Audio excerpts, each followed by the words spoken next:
Chuck, if you can hear me, I can't start the video stream.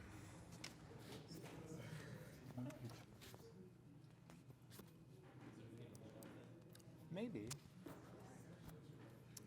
Maybe.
Whenever you're ready.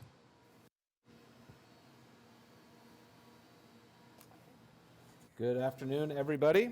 Welcome to the November Historic Preservation Commission meeting, and thanks for joining us today. My name is Taylor Fudge.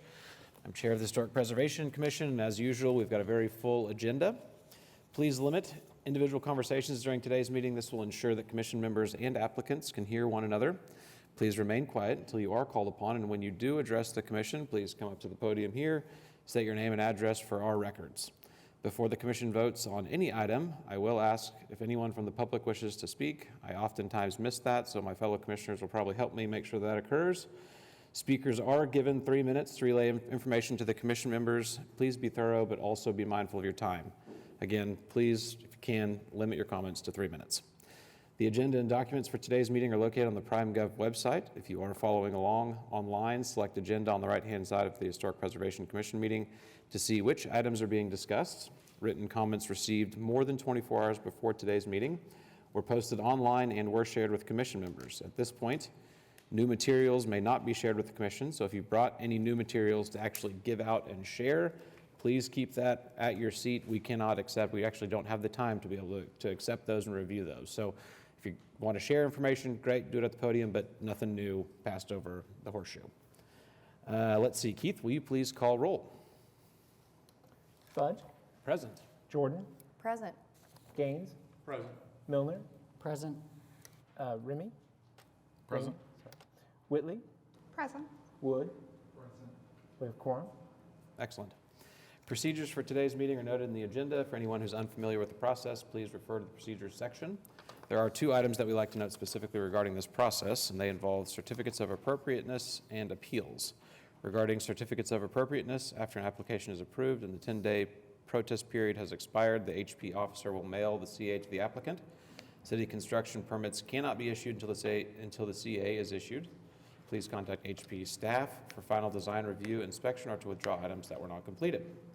Regarding appeals to the Board of Adjustments, any person aggrieved by a decision granting or denying a CA may appeal to the Oklahoma City Board of Adjustments. All appeals shall be made within 10 days of the commission decision by filing a written notice of appeal with the clerk of the Board of Adjustments.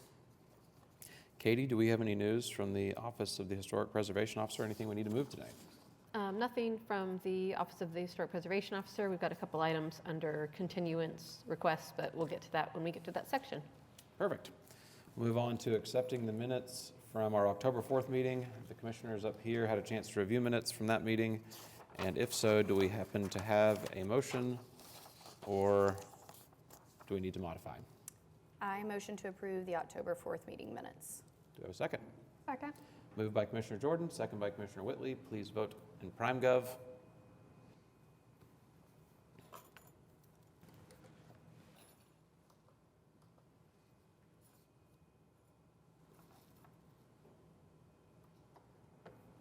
Mr. Gaines, your vote, please.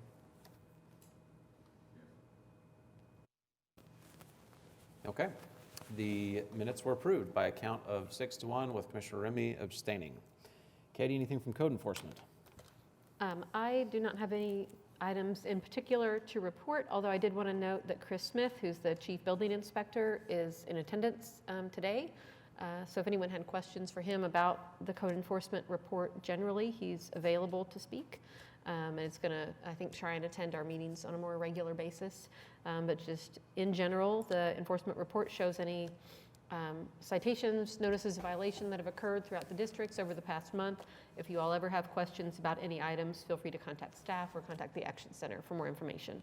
Cool. Is Mr. Smith present today? Just a wave of a hand anywhere in here? Let's see. Okay, on his way. I'm just trying to put a name with a face. All right. Any continuance announcements or requests, Katie? We have one on the agenda, HPCA 23-00118 at 827 Northwest 17th. They'd like to be continued to the December 6th meeting. And then we have one new request for 23-00134 at, let me give you the address, at 424 Northwest 27th that would also like to be continued to December 6th. I'm assuming we need a vote and motion and vote on both of those? Yes. Okay. Do we have a motion to continue HPCA 23-00118? Let's see, moved by Commissioner Gaines. Do we have a second? Second. Second by Commissioner Jordan. Please vote in prime gov. Did we need to ask if there's any members of the public that wish to speak on that particular item? Yeah, probably. Does anybody want to talk about that particular item? Okay, we'll move on to the next one. Let's see. We need also, does anybody have any comments on HPCA 23-00134 before we motion for continuance? Okay. Do we have a motion on that on the second? I'm still locked in. Oh, Oh, moving a little fast. Gaines, what was your vote on that? Okay. The first continuance was approved by a vote of 7-0. And we'll move on to the second. Do we have a motion for number 9, HPCA 23-00134 to continue, I'm assuming to the next meeting? yes. So moved. Moved by Commissioner Wood, second by Commissioner, I'll second it. second by Commissioner Jordan. Please vote in prime gov. Taylor's got a 3 o'clock meeting. Just trying to get our members of the public out on time. All right, that vote passes unanimously as well. Okay, let's see. We need to circle back here a little bit. Let's see, Katie, anything under Section 6, public hearings, dilapidated structures, nominations, et cetera? Nothing under dilapidated structures or National Register nominations. We have 3 items on the consent docket. Okay. Commissioners, is there any discussion on any of the items on the consent docket that we need to have today? Anybody from the public wish to speak on any of the items that are on the consent docket today? Yes, sir. Come on up. Name and address for the record.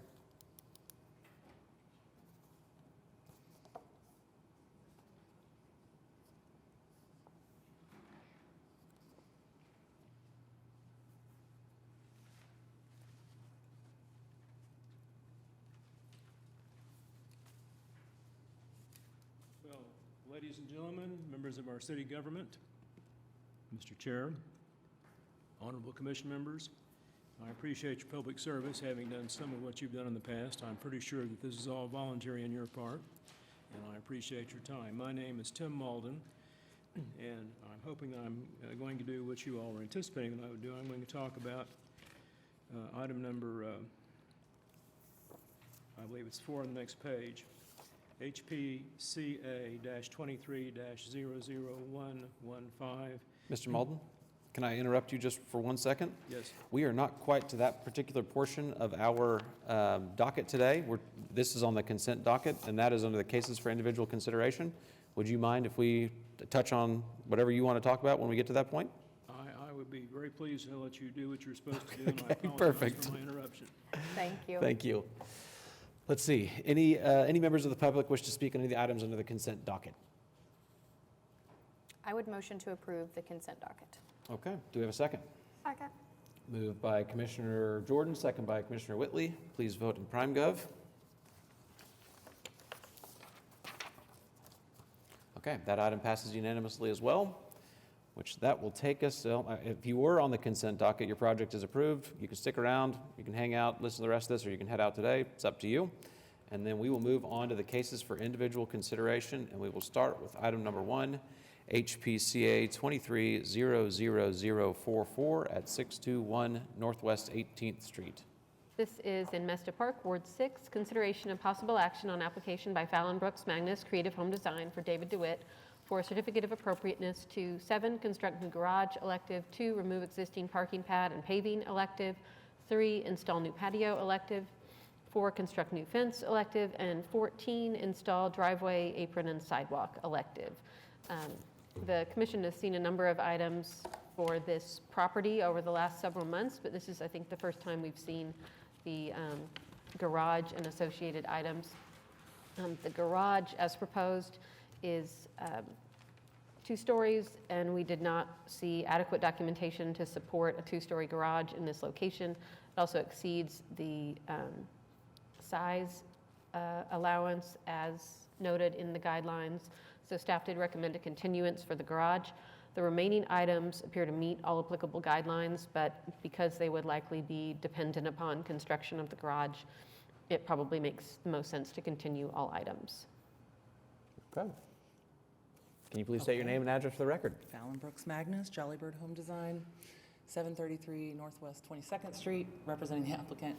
I mean, what Katie said, this doesn't necessarily fit the guidelines, but given the scale of the house, also the lot drops from the front here to the back 7 feet. There's actually a side view on page A8 of your packets that shows what that height differential is. It's 11 feet from the top of the roof of the garage to the top of the roof of the house. So in terms of scale, it's not, egregious. Really, it has to do with the size of this house. I mean, the size and the value of this house, going in and putting a 450 square foot single-story garage, it doesn't really match what we've got here. And I understand that I come in here and I push these. I push it all the time, but it just doesn't make sense for the homeowner. And so that's why we're here asking. So what is your current square footage on this garage? I was trying to find it in here. Or the proposed current square footage. Yeah, let me look. Just wanted to make sure I knew how far over we were before we got too far into it.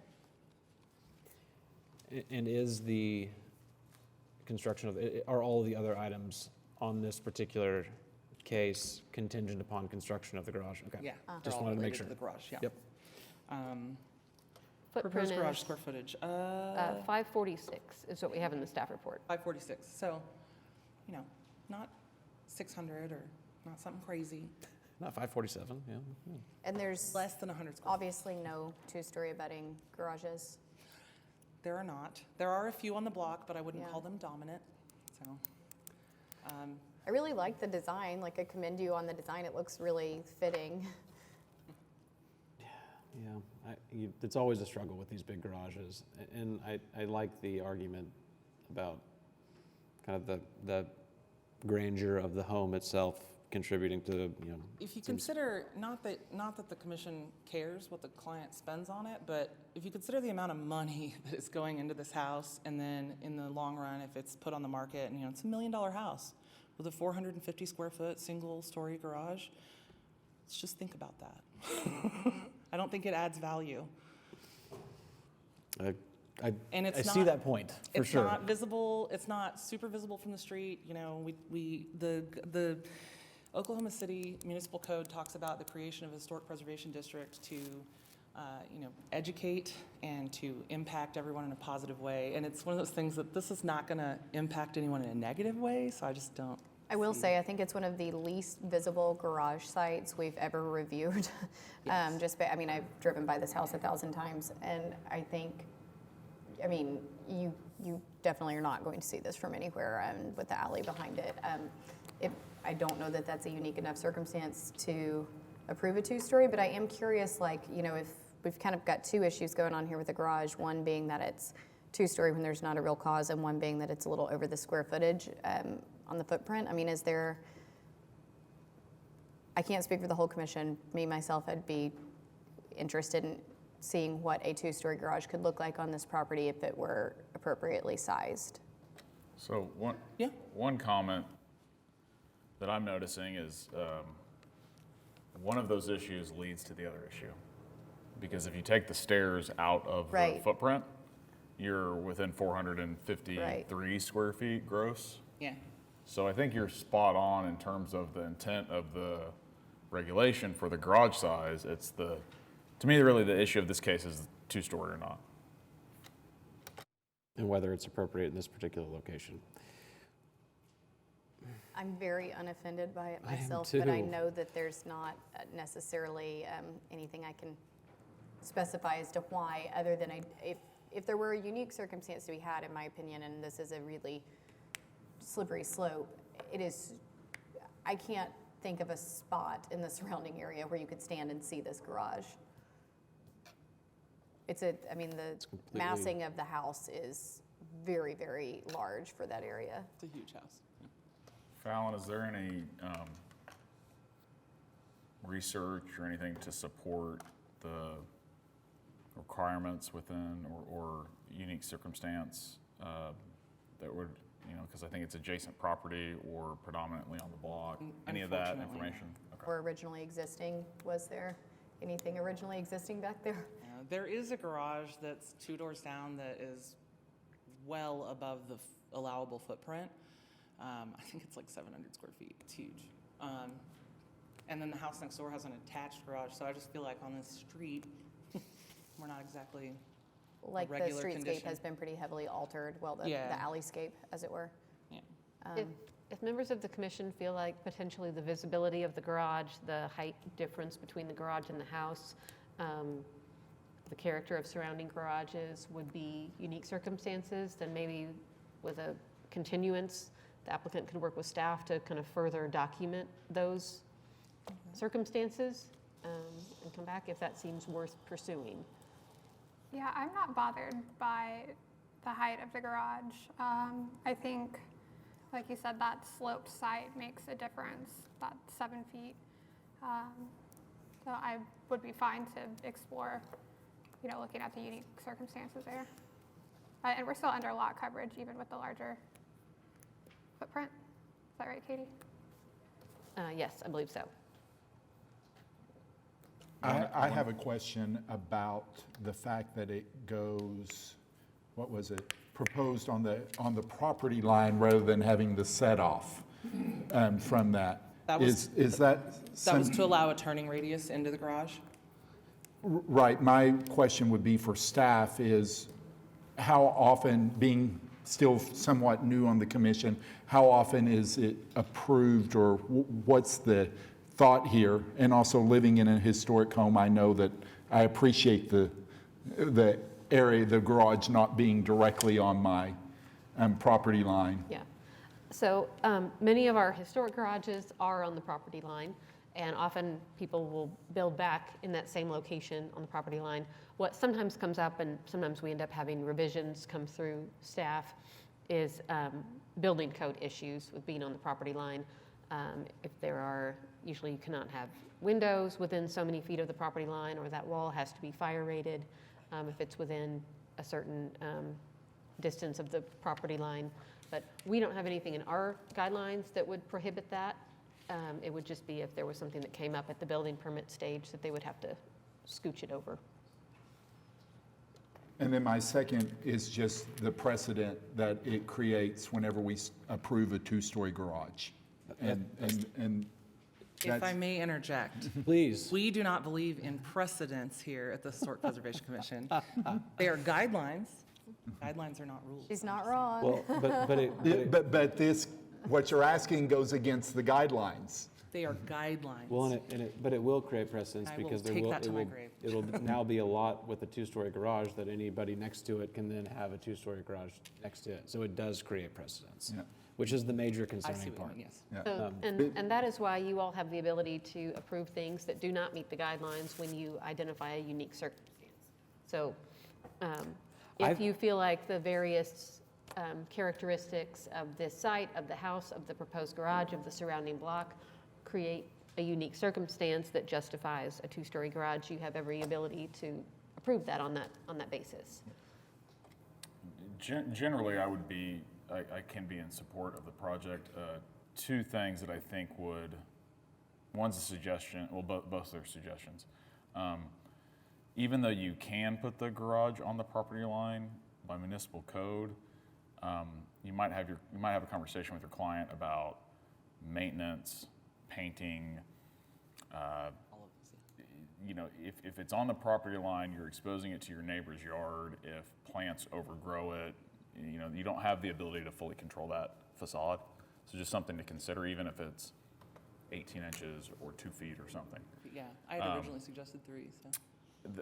The other is, because there's an alley, one pushback we get on the two-story garage is neighbors feel like they're being intruded upon visually. So the alley to the north, or the neighbor to the north, I don't think is a concern because the alley kind of buffers, and then it's offset, so the neighbor to the west doesn't seem to be too much of a concern. But it may be, I think, to get a slam dunk, if the commission's okay with the unique circumstances, if that neighbor to the east were in support. And those windows are not, the entire second floor is a giant open studio space. So those windows were really placed there as a, like, we'll see what happens. Sure. I just think since we're asking for unique circumstances to approve something that is maybe not allowed outright in the guidelines, having that neighbor support, that has been a pressure point in the past. Okay. But if that neighbor were on board, I think that helps your case. I mean, is that different than when we allow larger additions that are two-story on the back of a house that maybe those neighbors previously didn't have a window looking over into it and now they do? Like, is that different? Because I mean, it's all about I think that's air a really rights good and point. all that. Like, your space is your space and the land you own. That's true. It's been a specific reason for projects being canceled in the past. And, you know, historic communities were a community. We have to be good stewards with our neighbors and get along, and I just think it's maybe a good practice to have that conversation. Yeah.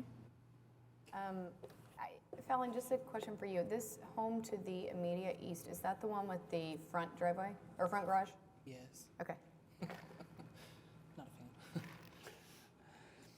Okay. Curious, I was just thinking through the backyard and, you know, what one would expect out of a future project next door. Not that you can weigh that as an opinion, just. Let's check in with members of the public on this too. Is there anybody that wishes to speak on this particular project? Okay, great. We can keep going. I mean, I think we're all really close. I think we all really want to approve this because it's damn near there. I just think that there's some challenges that we've got. I know we've mentioned a couple of unique circumstances today.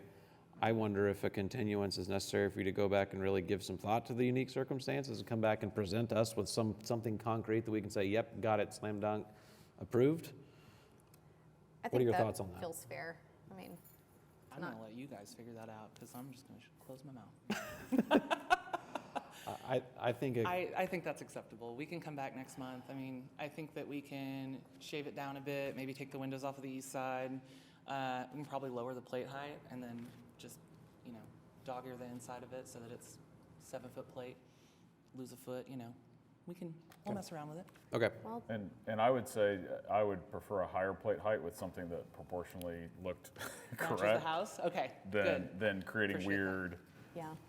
soffit conditions personally, but. Appreciate that. I agree with all the architects on this committee.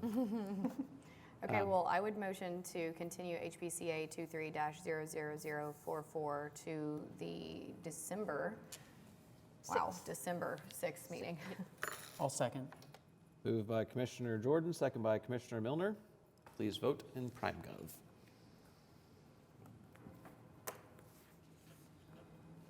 Okay, that continuance motion passes unanimously. We'll see you in December. Thank you. Moving on to item number 2, HPCA 2300111 at 2912 North Harvey Parkway.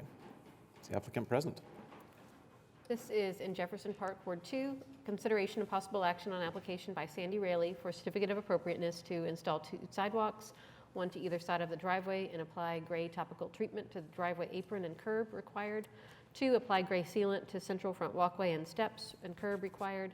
And 3, replace heat and air unit required. And 4, reconstruct missing column pier at portico share elective. This was before the commission previously, but the applicant was unable to attend, so there really wasn't much discussion. The work to the sidewalks and driveway has already been carried out, but is to be reviewed as if it had not.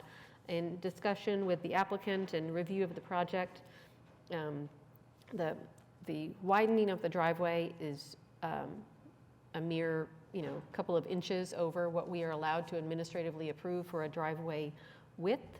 So we did recommend approval of that.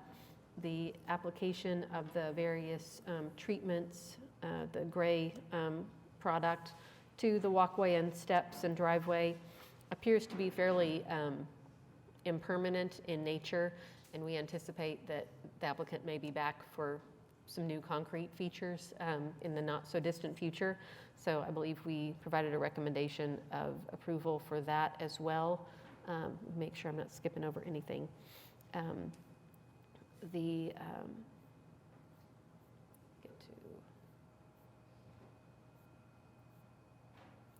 Katie, your exact wording on the sealant was that it will naturally release over time. Yes, and it is already in some spots starting to kind of wear away from the concrete. On the pier at the portico share, we did recommend approval of that with condition that we get fully dimensioned drawings of the column. The applicant has indicated that the brick is not a perfect match for the existing brick on the structure, but existing brick is already painted. They would paint this and you wouldn't really notice the difference. And then with the heat and air unit that was replaced but is located in front of the house where it is required to be screened. We recommended approval of that with a condition that they work with staff on installation of appropriate landscape screening for the HVAC. Okay, so staff's recommended approval on everything on this one. Okay, great. Well, can you please state your name and address for the record? Sure. I'm Sandy Rayleigh, 2912 North Harvey Parkway. Well, thanks for coming in today. What comments do you have after seeing the staff report and kind of hearing their concerns and our concerns do you have with the project that we've got in front of us? And talk to us a little about that.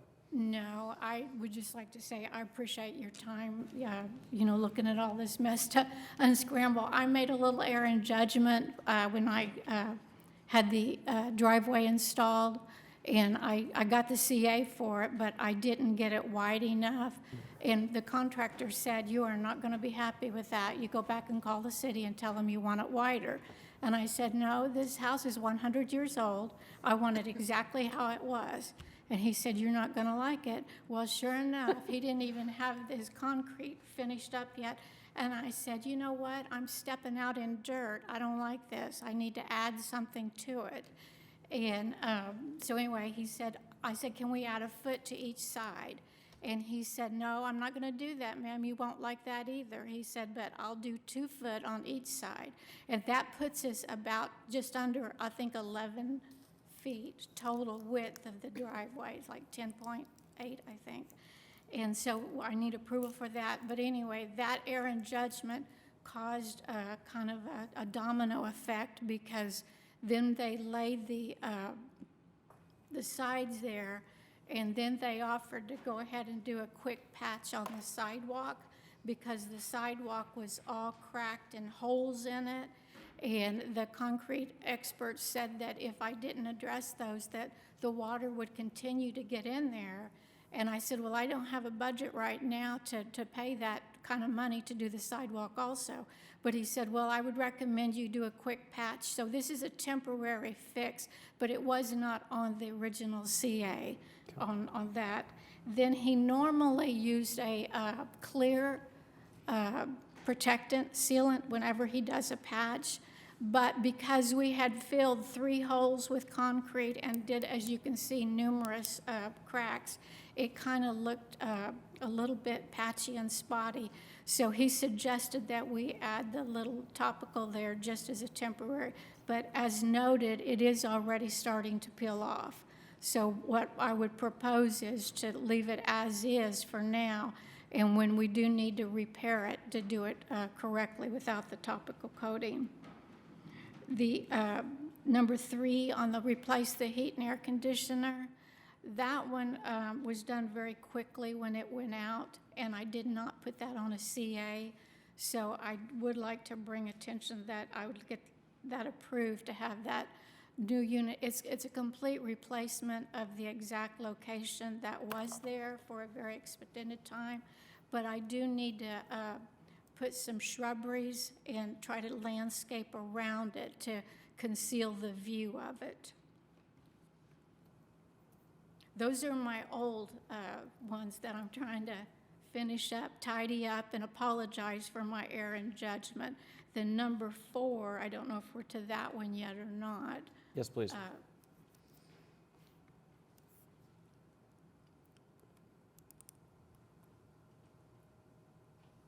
Number 4 is to actually reconstruct the brick column that's under the carport to match the one in the rear that was actually,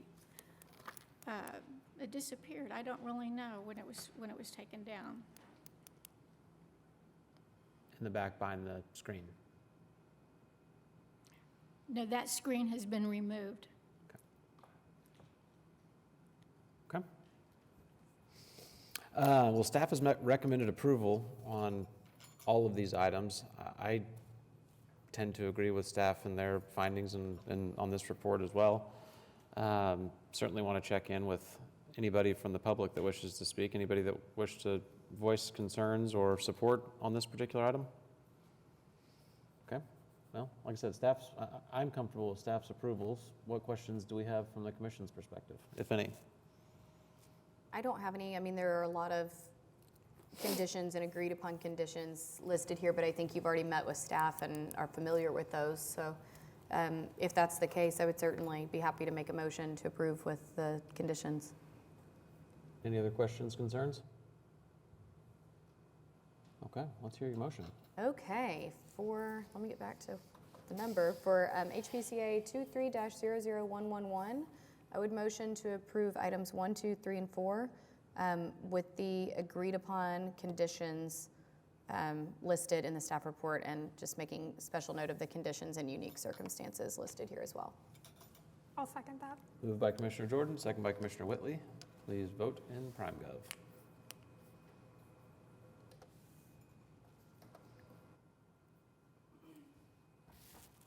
Wow, that was fast. The motion carries unanimously. Thank you. Thank you.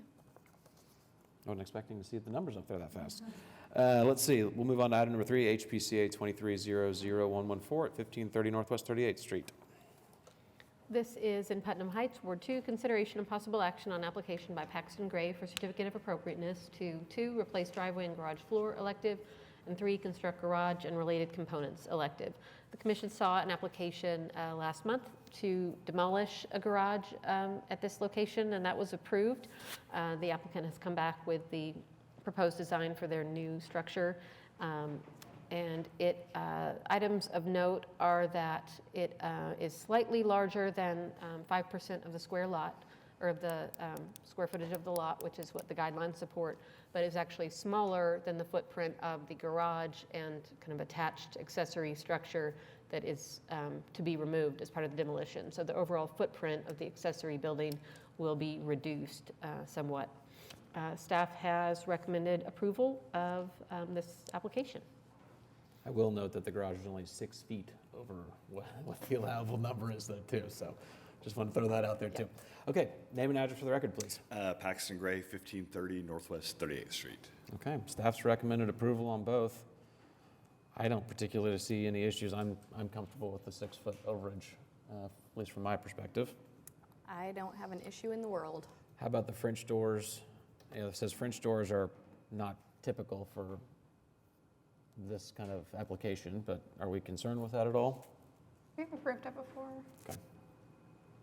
Yeah. Man, you guys are getting soft up in here. Okay, do we have any members of the public that wish to speak on this particular project? What, sorry. Go for it. Specific findings states that the new concrete will match the aged appearance. Is that a requirement that That is We're in the still- guidelines that, it is? yep. But Okay, we because I know typically, concrete had a lot of conversation about trying to faux age and how it doesn't end up matching. Yeah, we don't have a specific recipe for how they're to do that. We just want to ensure that It's attempted. essentially by the time that CA expires, that we don't have glow-in-the-dark, bright white concrete. Is there any comments that you have on this particular project in regards to staff's recommendations and findings? Not really. Nothing in particular? Yeah. Do we have a motion? Any members of the public? Anybody? I already asked. Oh, sorry. Okay, yes. For HPCA 23-00114, I would recommend approval on items 1 and 2 with the noted condition regarding the concrete floor of the garage. 2 and 3. Oh, Wait, No? no, 1 and 2? 1 and 2? I think it's 2 and 3 on the agenda. So that was typo. So if Oh, you wanna I'm say sorry, 2 we and have a 3. typo. Yeah. So items 2 and 3 with the condition noted in the staff report and the specific findings noted in the staff report. Do we have a second? Second. Moved by Commissioner Jordan, second by Commissioner Wood. Please vote in PrimeGov. Okay, passed unanimously, and it was approved with conditions. Thank you. Move on to item number 4, HPCA 23-00115 at 2522 North Chartel Avenue. This is located in Paseo, Ward 2. Consideration and possible action on application by Asa Highsmith, Common Works Architects for Micah McCann, M68 LLC, for certificate of appropriateness to item 1, demolished church. The commission, I was to say I will be Commissioner- recusing myself again for this one. Commissioner Whitley is going to recuse herself for this particular case. the commission heard briefly about this application. Last month, the applicant is back with more thorough documentation on the issues presented by the church. You also have comments from various residents that were submitted in response to the application. Staff, we don't typically do this, but we went ahead and provided a motion for an approval of the application, a denial of the application, or a continuance of the application, and felt that there would be ample discussion of the issues impacting the church and concerns from the commission and the neighborhood, so we didn't go into great depth on analyzing those in advance of the meeting. Okay, thank you. Can you please state your name and address for the record? Ace Highsmith, 435 Northwest 23rd, Suite 214. And we were able to visit with you last month, and you shared some information on this particular project. Any new findings, anything that you've come back with since that time period? Well, obviously got to actually present some information to you that's in your packet.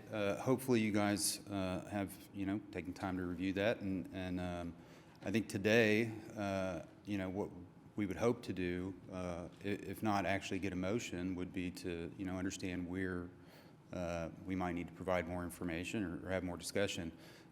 We feel like it's pretty thorough review of the project. And I hope that the structural issues at the heart of the application, the reason why we're here, made sense. But I'm happy to talk through any of that or answer any other questions otherwise. Okay. Any questions from commissioners out of the gate? I don't know where to start. It's like, so it's a lot. And I think like the thing that immediately concerns me the most are kind of two big issues, one being how architecturally significant it is on its own, and also as kind of this grounding building for this neighborhood and community. And also just, you know, kind of note how strange it is that this was an active church home until 25 years ago or so. So kind of a wild amount of disrepair in those past few years. Also just we've gotten a lot of letters and comments from the public. So there's already, you know, quite a bit of pushback regarding even entertaining it. So kind of just curious what you've got to say. I mean, obviously you've outlined it very, very thoroughly, but. Well, so I guess to jump in, right, part of the reason why we went ahead and made the application and are here today, and we're here last time, right, is first of all, we hope that we've demonstrated, you know, good faith in the entire effort. We've been working on this project for 3 years. You guys have seen us through multiple times.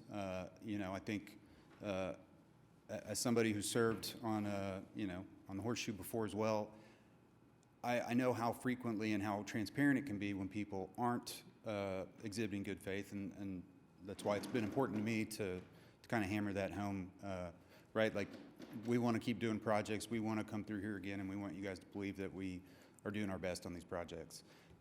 In that regard, what we found, and what, again, I hope I demonstrated in the application, is that we feel that the level of repairs necessary per, you know, all of the work and study we've done would essentially require, even if it were to be built back, the demolition of all of the architecturally defining features of the building.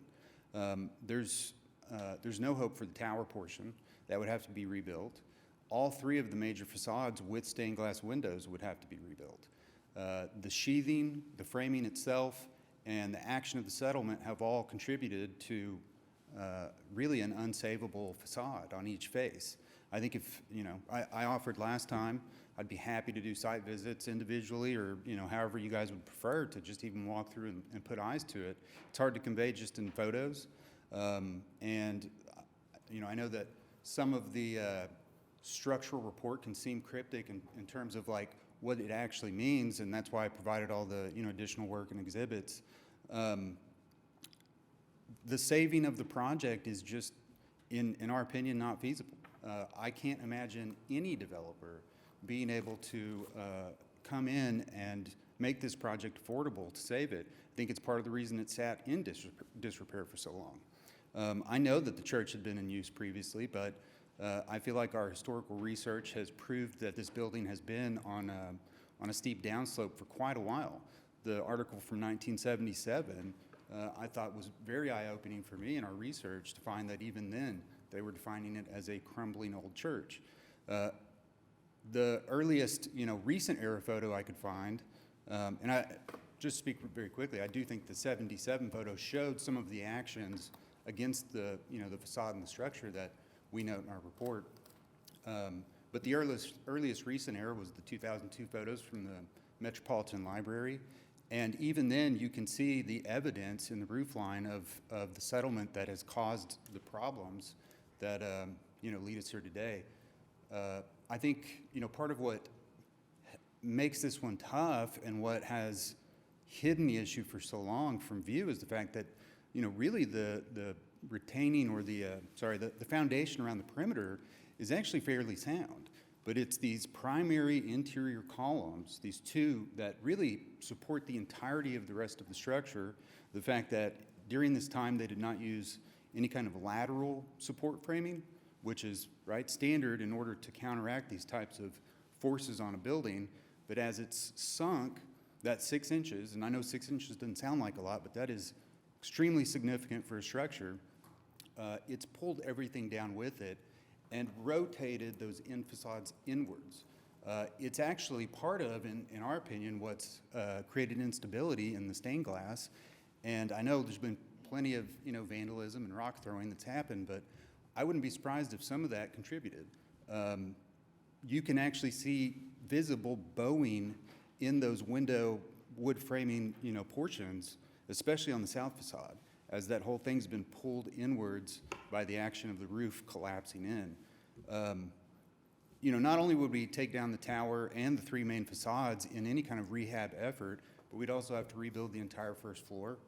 The use of the structure, as proposed is multifamily, which of course was, again, the only thing we could get approved in our rezone, prevented us from reaching a 20% tax credit with SHPO because it would not, it would change the defining characteristics of the project too far. We were further constrained by the economic environment that we're all in. It makes this project infeasible for anyone. It's my opinion the only way that it could be saved is if somebody came in and treated it as a passion project and were willing to essentially lose money on the endeavor. Unfortunately, we don't know who that person is or where they exist. If there was money available, we'd be trying to use it. We spent 3 years and a lot of time and money on this, and I think, unfortunately, I know the term demolition by neglect gets used a lot. I feel like that occurred before we even showed up. It wasn't evident to us at the time, unfortunately, or else we would have avoided this project. But we're here today because of our efforts and our attempt, again, in my opinion, at good faith in the saving of the structure. We saw value there too, and I promise, we're just as bummed, but we don't know what else to do. We just don't see a way that we can be involved and have a future based on the scope of the issue. So, unfortunately, I hear you logically loud and clear on the economics of the situation, but for this commission, what kind of stuck out at me is the building plan for, even if money were no object, rehabilitating this. Can you jump back into why these would not be, if we're just rebuilding something and they are non-historic and that's all we're looking at here, I think that probably is what needs to be explored. If everything that's left that's historic is going to have to be taken down and rebuilt with new materials, is it a historic structure any longer? It's a historic lot at that point. That's the zoning is historic. And honestly, that's where I am. I think that there is a lot of nostalgia around this particular church that people are holding on to, but I personally think it detracts from the architectural fabric of the community, and I think in its current state, it is a threat to public health and safety, and I think over time, I tend to believe the applicant, nobody's going to put money into this project. It's going to continue to fall apart and get worse and worse and worse. And eventually we're going to say, yep, tear it down. It should have been torn down 10 years ago. And there could be some people living there over the next 10 years if we are able to just move this along. It could be an asset to the community where right now it's certainly a liability. That's where I'm at with it. I do want to say, I want to publicly acknowledge the effort that you and your team have put into this, and go on record in saying I agree with everything that you just briefed on. And also point out that this dilapidation started when I guess the proper term, the parish or the church still owned the property. Multiple developers tried to purchase it. They could not procure it, and it was in disrepair a long time ago. So just want to clarify that. Yeah. In that regard, I feel like we, I specifically put a photo that we found that was just prior to our purchase that shows that, has the last 2 years been any kinder to the building? Of course not. But the state of the building before our involvement is not that radically different. I mean, we feel like one of the critical areas here in terms of, its visible presence, again, I think the structural issues preceded my birth, frankly, because it was 1977 from that article. But I think the tower specifically, at some point it was obvious that somebody took the brick off with the intention of repair, and we couldn't get to the root of why they stopped. I don't know if it was a money issue or if they were told to stop by either code enforcement or perhaps not having the CA, but they were stopped. And I think by not completing that work, the issues of the water intrusion were, multiplied, and of course have led to specifically the tower portion being in the state it is today. Again, the action of that, pulling inwards is what caused on the north facade the brick to be missing when we purchased it. Yes, we took the rest of it off, but it was strictly because we felt it was a safety issue, there's liability around it, and I think inspections agreed. I'm pretty sure, I don't know if Chris Smith has joined us yet, but I think my clients had some conversations with him in regards to the building that, would be happy to hear more about here today. So, yeah, anyway, I guess that's a long way to say I appreciate the note. We've put in a lot of effort here, and I know a lot of people are going to be sad and maybe even a little bit angry about it.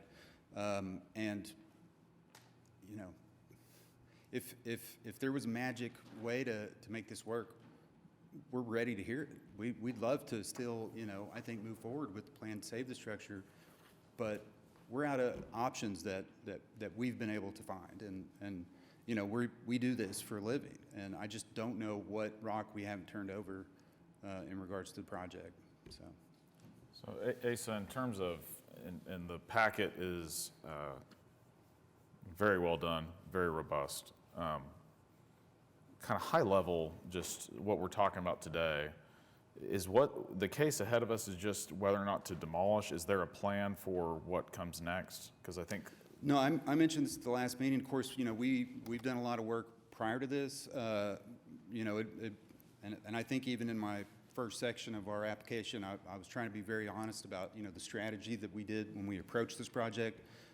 In order to make it feasible as a development, we really wanted to make sure we could do the multifamily portion first, which of course we came through with first.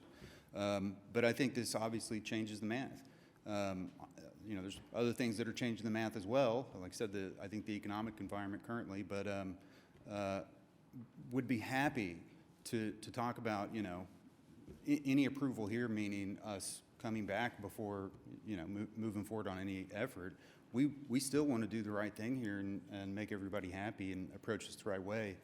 But, yeah, this is, we're taking it one step at a time. I'd be lying to you if I said we had any plan beyond this today. We're waiting to see. We just wanted to see what this would, what this hearing would be like and where we'd land. I just wanted to clarify for myself and anybody else that had the same question, because the renderings show the church looking not, I didn't know if it was a proposal to reconstruct the church, but it sounds like this is demolish and then reassess what we need to do with the parcel. Yeah. Okay. Okay. Any other questions for the applicant?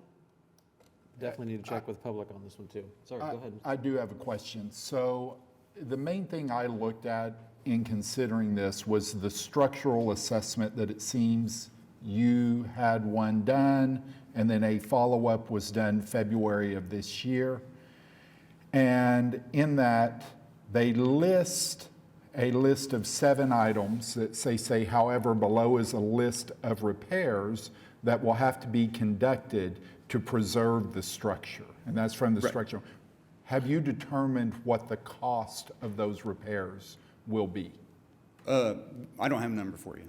What we did, right, is we determined the scope of those repairs, meaning what they meant to the building. And when we saw effectively that we were needing to demolish and rebuild each of the defining features, it seemed big enough to us to not warrant putting a cost to. Additionally, it's my understanding that regardless of the cost, this commission doesn't necessarily consider that as part of their decision-making. So I wasn't sure that was going to be helpful in any way. Well, I'm just looking at their conclusion, and it says the owner may consider the option of demolishing the building as the cost of repair may be much greater than the cost of removal and construction a new structure. However, below is a list of repairs that will have to be conducted to preserve the structure. So it appears to me your structural engineer has said the structure can be preserved. Well, and then the only thing I see that they talk about demolition is number 2, that the structural system of the northwest side of the building tower should be considered for demolish due to extensive repairs. I didn't see anything else in these 7 items that talked about demolition other than that tower being demolished. So based upon that report that I read, they tell me the structure can be saved. And the whole point of what I put in the document in the structural assessment portion was to explain what it meant to repair it. The repairs, in effect, mean demolishing the walls to rebuild them. Just to cover my bases today, I do have our structural engineer here, if you'd like him to answer any specific questions. But, I admit, too, the wording seems a little vague, so I'm happy to put him on the spot if you would like to. Go ahead. Oh, I was just going to suggest, first of all, I was almost an immediate no out of fear when I saw this come through last month and this month. Would never normally just and I'm not right now advocating for it, but I would like to kind of call everybody's attention to on this final demo app, page 28. I think what we're getting at here, and the question I asked a minute ago and what we all seem to be discussing is, economics aside, you've outlined pretty clearly what would actually be left of the church if we followed each of these recommendations. So before the repairs, when you take it down to the point where you get to a starting point to begin repairs, this is what's left of it. And if that's all that's left of it, is it still a historic structure, or is it a historic notion? Right. The existing sheathing, you can see it on the tower right now, right? These are boards that are not nominal. They weren't designed in the modern era. This was built in a time when timber was, hand planed, and it and the framing both do not meet current standards. The language in saying that things would need to be repaired is really, in essence, saying we have to reframe the wall. To reframe the wall, we have to take it down. To resheathe the wall, we have to take the brick off. That means pulling the window and reinstalling it later. It essentially means, and if you look at the windows wood today, you would know that we're rebuilding those windows anyway. So the reality of repair is removing all of the architecturally significant, historic, and the heritage of the building. That's why we're here today. We didn't, when we get to that point, the question is this still historic to us? If we want to, have a discussion about what goes back and what that looks like and how we might, try to celebrate the church that once was, we'll be here as soon as we get that ready for you. But the trouble right now is we just need to even know if this is feasible. If you guys are seeing what we see, and get some kind of reassurance about taking even the next step. So that's again why we're here. So I think where I lean towards, and I certainly want to hear from members of the public, but where I lean towards is a continuance or an approval, but I'm probably in the minority on this one. Let's hear from the public. Sir, do you want to come up and talk to us?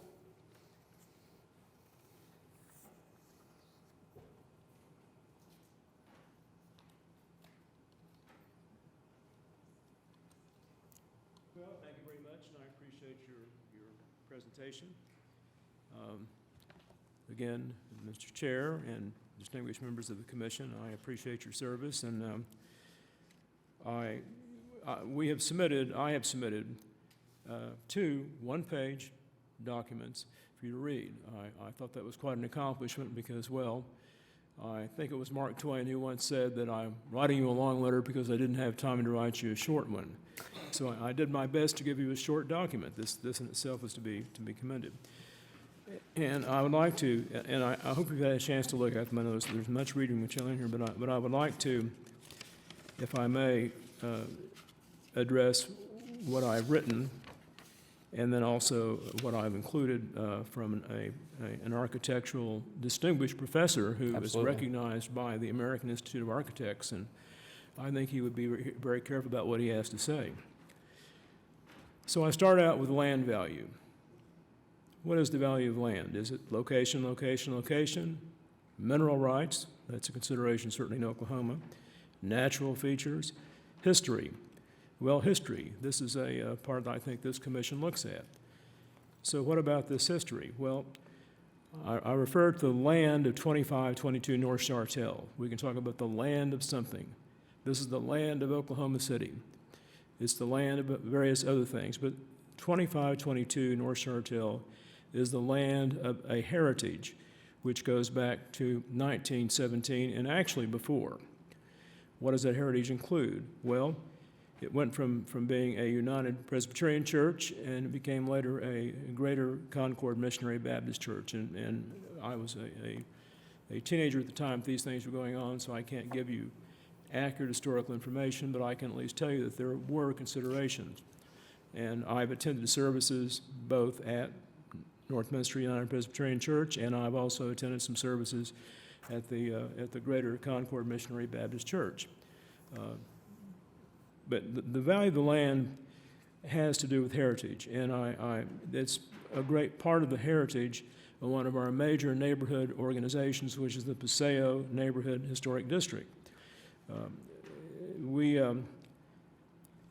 This land of 2522 North Chartel has been a place where the inspirational ideas of some very leading people in our country, and some from Oklahoma, have been considered and become a part, I think, of the Paseo District. May I mention a few of these? Well, we know that Dr. Martin Luther King is a person of great influence. His influence has been felt inspirationally as part of the heritage of this building. We know that that Dr. George Henderson, may I say, at the University of Oklahoma, is a part of that heritage. You know, he, among other things, led to an understanding of sundown towns. I think this was once a sundown town. I know there are lots of them to be found. And also whether somebody who can teach at a university can also live in the community. And then finally, I mentioned another great heritage leader, Angie DeBow. Angie DeBow helped to put aside the idea of manifest destiny, which was a part of a lot of religious considerations. Her portrait is one of the few at the state capitol where you will find a woman's portrait to look at. Her writings are great. She is a part of that heritage. In my own case, what did I learn in the land of 2522 North Chartel? Well, I learned that my great-grandfather was a member of the Grand Army of the Republic. I didn't learn about that in history class. I learned it from that. So what is the Grand Army of the Republic? Well, this is a particular part of the Union Army that opposed slavery. And if I mention Wheatland, Oklahoma, I think Wheatland is sort of a part of Oklahoma City, is it not? If you want to see tombstones out there about that, you can go and see GAR tombstones at Wheatland Cemetery. That's a part of the heritage of 2522 North Chartel. The heritage goes back to 1917 in the building, but before that otherwise. It's a heritage that includes 2 world wars. It includes wars in Korea and Vietnam. It includes people who work for the Red Cross as volunteers and otherwise.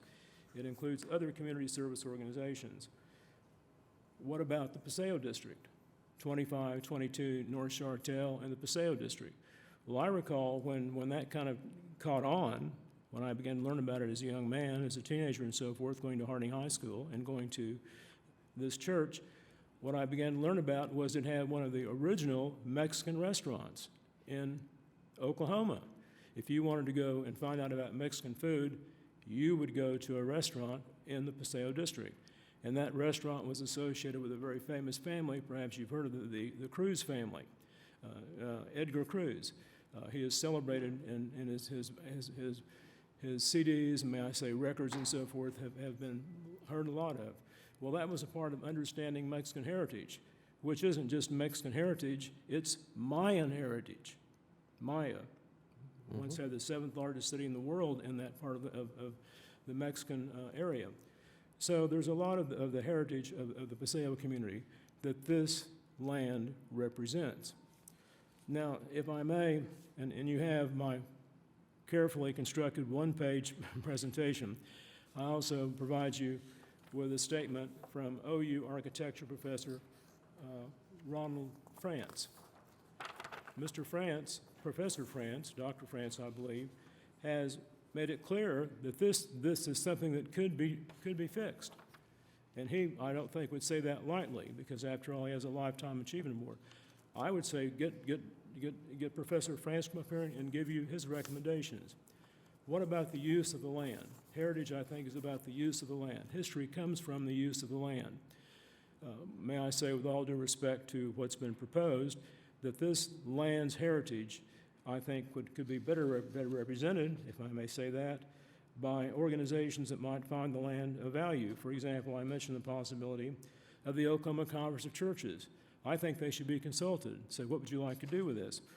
I think that the United Way of Central Oklahoma can be considered. I've served as a volunteer in the past when chaired a committee or two. I think there are considerations there. There is the heritage of the land, the heritage of the history of the land. That, I think, can be continued through what is built in its place. Demolishing that structure, I think, would be a vast misunderstanding of heritage and history. This is something that stands out in the community and was there doing things in the community when the community was not necessarily of that understanding. And so that heritage and that history in one of our very important historic districts need to be considered. Well, besides what you have to read, one page from Professor France, a very distinguished nationally recognized architect who says he asks that you not demolish, but that you do things that will preserve it. He's not a demolitionist, he's a preservationist. May I also say that you have another submission, and thanks to you have an excellent, by the way, administrative staff. I mean, That is accurate. They have got patience beyond, I think, any understanding, being asked all kinds of questions. But among the things that I can tell you is that you have in your list of submissions a submission from the Heritage Hills Association, and they give you a better understanding of a spud. Now, I have to make, I hope, a little not inappropriate definition. Before I encountered the staff from the commission, if someone had said the word spud to me, I would have thought, well, that's a potato, right? And then, and then not only that, but this will tell you where I am in my history. Once upon a time, I ate spud nuts. Nobody knows what that is here, right? That was a potato version of a donut, and we had a place that sold spud nuts in Oklahoma City. Well, that's obviously off the point, but the location, the land of this area has a heritage, has a history that I don't think ought to be dismissed casually. And so I would encourage you to take a look at the organizations that have been recommended who might know what they could do. Put something there that will be of value to the community, consistent with the values and the heritage of the spot. And also, consider that can be, I hope, a further asset to the Paseo district. Sure. What has taken place there, I think, has helped make a better place for them to live. And finally, in my own recognition, just to tell you, I am a student of Edgemere Grade School, a graduate of Harding High School, and I have a life membership in the Oklahoma Historical Society. And again, please take a look at Dr. France's recommendations. Thank you. I appreciate that. Yeah. Do you have any other members of the public that wish to speak? Whoever wants to go first. And please state your name and address for the records, too. My name is Tammy Donnell. I live at 601 Northwest 27th Street. I'm going to read a written statement, please. I have lived in the Paseo neighborhood my whole life. I am now the longest resident since the passing of my mother in 2020. She lived in the neighborhood 70 years. I'm here to protest against the proposed demolition of 2522 North Chartel, Northminster United Presbyterian Church. This brick church was built in 1917, the year my dad was born. My dad went there as a child. My mother and father raised all three of us children in this church. We only lived 3 blocks away. This working class church was there when we were scripturally taught. On Wednesday night, we had Wednesday night dinners, vacation Bible school, and long friendships were established there. During the 70s, the south side bricks did fall from the building due to high windstorms.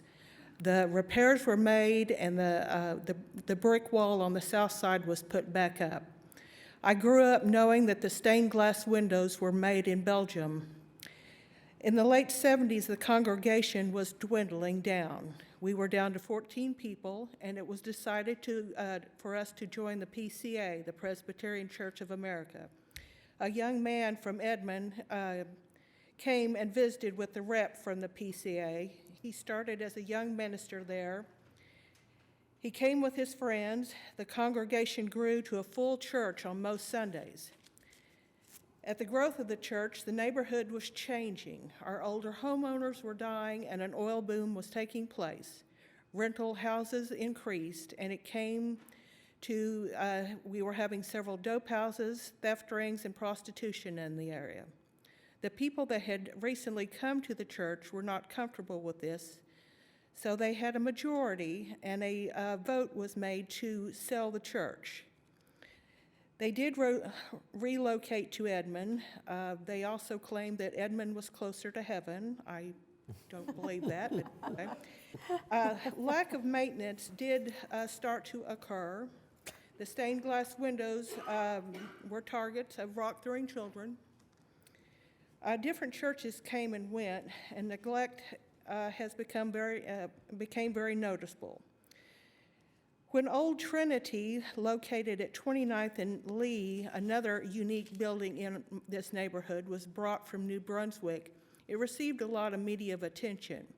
But here at 25th and Chartel sits a 106-year-old church that suffers from neglect and lack of maintenance. I'm seeing other churches being repurposed. A church at 2129 Northwest 30th has recently been redone. Maywood Presbyterian Church, where the Department of Commerce is, has been repurposed. Also, the Dental Depot has taken over the church building at 30th and May.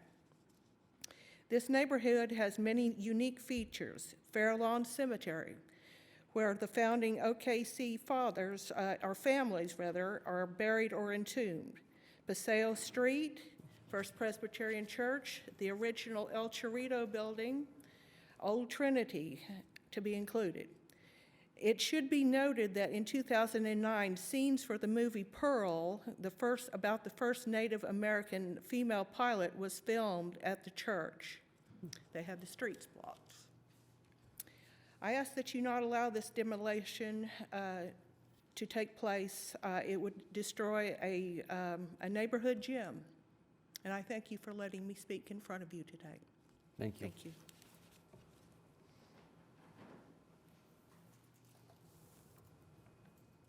Can you please state your name and address for the record?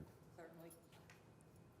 Marva Ellard, 1521 North Chartel. I'm usually here to talk to you all about another neighborhood, but we're very interested in this building, so we're going to talk about this today for a bit. To answer Ms. Jordan's question, you could take it down to the ground and build it back on the same footprint, out of the same materials and the same dimensions, and it would qualify for tax credits. So it's not a question of how much of the fabric is left when that's determined. Asa and I have had, may I call you Asa today? Thank you.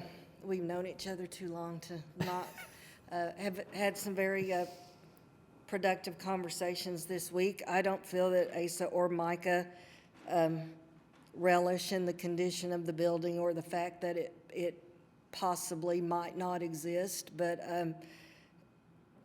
I think it's too early to give up on it. We're scheduling a walk, hopefully, with Asa on Friday with a structural engineer that lives in Heritage Hills, Alan Kirkpatrick, if any of you all know him. And he's been in it several times with prospective buyers.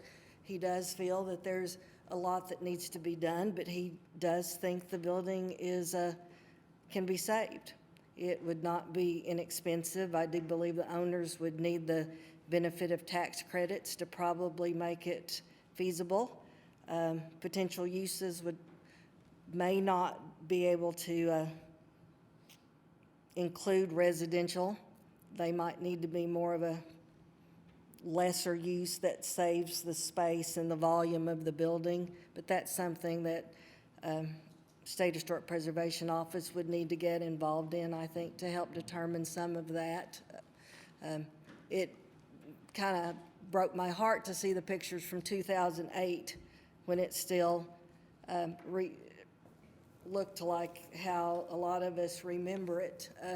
There's a lot of factors in play with this building, and maybe some of those we don't need to get involved in today, but there's been definitely demolition by neglect on this, and it seems like some former owners should have been held more responsible for the condition of this building over the years, and so somewhere along the way, I'm going to say we, using the royal we failed this building up until this point.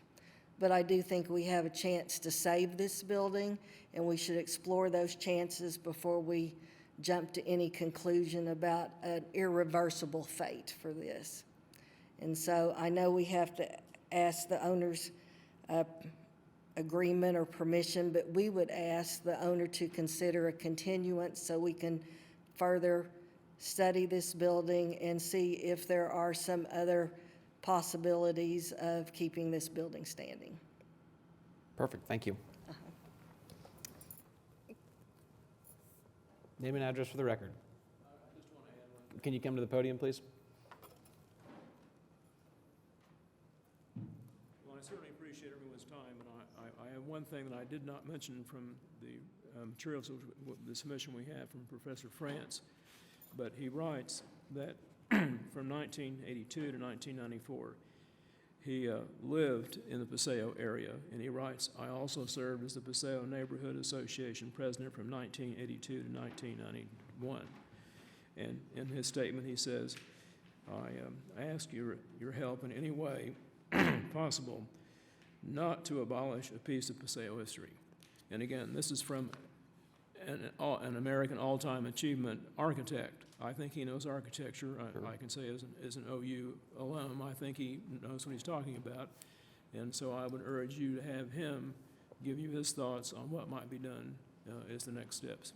You know, it is Bedlam Week, and I'm an OSU fan, so I don't know if that's a good thing or not, but we'll see. No. Thank you. Can you state your name and address, sir? Will you state your name and address for the record again? Thank you. Yes, my name is Tim Malden, and may I say my wife and I live in Norman, Oklahoma. We have a lot of family in Oklahoma City, and we have a lot of our family buried in the Wheatland Cemetery, which I think is now part of Oklahoma City. So, thank you. Just a quick question for staff, hopefully a quick question.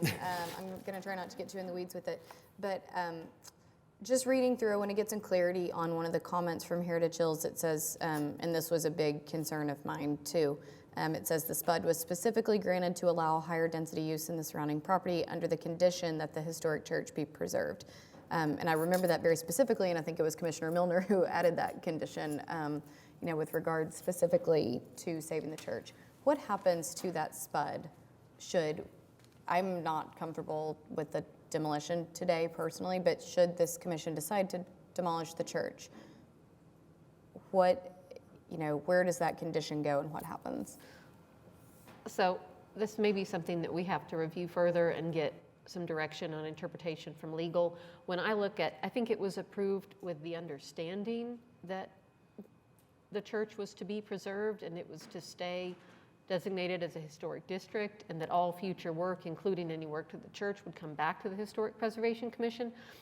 I don't see anything in the actual adopted SPUD document that says the church shall not be demolished.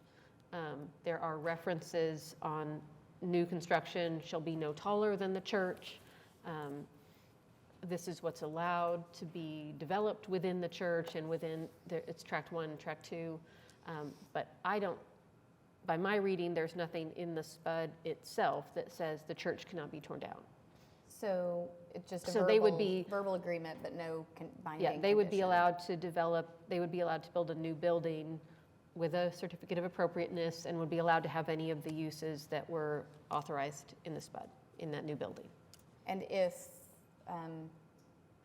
what happens if we, is there a way to revisit that SPUD if this commission voted to demolish the church? Is there a way to revisit that SPUD and what was approved for that then?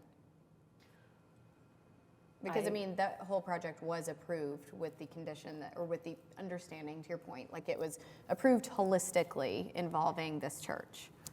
So it's a completely different ballgame, and I would never want to back us into a situation legally where we had allowed for something that we never meant to allow for. Right. I'd like to review this, Bud, so Okay. if you give us that opportunity, we can visit about that. To me, it feels like a continuance is the only route to go today. I don't know if you all feel that way, but I just, with the comments from the neighborhood, the comments from Rita on reviewing the SPUD, all of that, I think, in the planned walkthrough, I think all of that stuff should occur. Demolition is permanent, and you can't come back from it. And so we ought to exhaust everything that we can to make sure that the community feels good about what direction we're heading when we figure out what direction we're heading with it. I agree. Name and address for the record.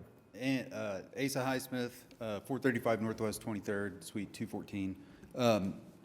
In that regard, to try to continue to demonstrate, again, our effort here in our good faith, as Marva mentioned, I'm hosting her and her structural engineer at the project on Friday. If it sounds like a continuance is on deck, we're happy to take that. You know, again, I extend the offer for anyone else that's interested to come walk the church with me. I'd be happy to host Ron France. I know Ron well. I'd be happy to host anyone else because, again, we don't like doing this. This was not our goal ever as this project has moved along. And I am more than happy to spend my time and effort to demonstrate to anyone the reality of the situation. So. What time on Friday? Anytime. My Friday is open. Don't you have one scheduled already? I didn't get the time yet. I've gotten some texts back from Alan that I just needed to talk to Asa about some times, but let me see what Alan says. Is that something we can do? So we can do site can't be a visits. quorum. Yes, there are quorum requirements and notice requirements. I'll let Rita speak to that, how we handle those. Okay. Yeah, If you chose to meet at the location, you couldn't meet in a number that would create a quorum. Couldn't do that. And then it would have to be noticed and posted that you were going to the site to meet it, to actually go and look at the facility. And you couldn't discuss it, even if you met separately, you couldn't discuss it among yourselves until you're back here. No notes, no texts, no anything until you're here. It has to be posted If you have a quorum, If you don't have a quorum, which is what I recommend, then you go, you view it, you take whatever notes you want to take. I don't recommend photos because then you go into a different area, but I do recommend that you take your own personal notes and wait until you're here to discuss your thoughts. So I will, what I can do is email the commission after today's meeting and ask for anyone who is interested in a site visit. And then once we know who's interested in doing that, we can coordinate with the applicant on scheduling and making sure we don't have a quorum of you all show up at the same time. One question I would have, am I allowed to be there and point things out? Is that? Yes. Only if you do it without saying anything. Yeah, I just don't know. I want to make sure. You're allowed to be there, it's your property. So you are allowed to be there, you're allowed to walk through. It might even be a good idea if you did some kind of a guided tour, just so that. That's what I'm hoping to do, for dangerous sure. parts. There are, yeah, there are definitely parts I do not recommend we go through, so yeah. So you'd want to make sure that none of the commissioners walk someplace that would be harmful. This is not your opportunity, though, to pitch your application. But Sure. It is just to show the building. Well, right. I guess then, one further question. In pointing to things, I think part of that would be in relation to the current nature of the structure.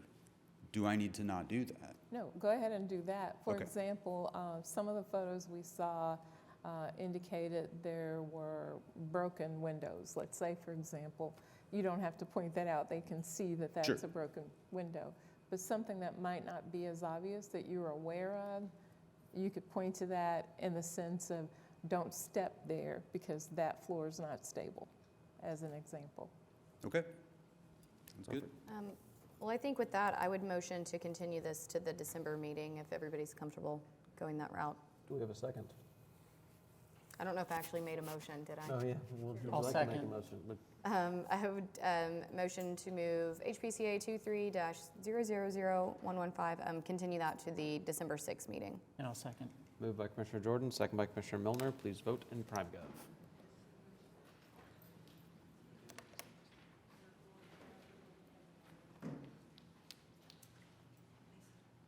And Commissioner Whitley will be rejoining us on the horseshoe. Do we need to do another roll call after we do this? Just note that she's there, and that was Krista. Okay. So the numbers on that, it was 6-1 with Commissioner Whitley abstaining. The continuance is passed. We will move on to item number 5, HPCA 23-00121 at 133 Northwest 16th Street. Is the applicant present? This is in Heritage Hills East, Ward 6. Consideration and possible action on application by Isaac Cornell for certificate of appropriateness to 1, replace all windows elective. I don't know if the applicant is present. Staff did recommend a continuance on this application. We did not feel that there was adequate documentation that the windows warranted replacement based on the condition as documented at this time. So if the applicant were here, I would probably push for a denial. They are not. I would probably push for a continuance. I mean, I'm happy to, I agree with you completely. I tend to think they look salvageable, but I guess we could offer him the opportunity to come back and provide more info. Hear him out. Or him or her out. Any members of the public wish to speak on this particular item? Anybody want to make a motion? You want me to motion I would love it. continuance? Please. Yep. I motion continuance on HPCA-23-00121 to the December, I'm sorry, I don't know the date, 6th meeting. Do we have a second? I'll second. Moved by Commissioner Milner, second by Commissioner Remy. Please vote in PrimeGov.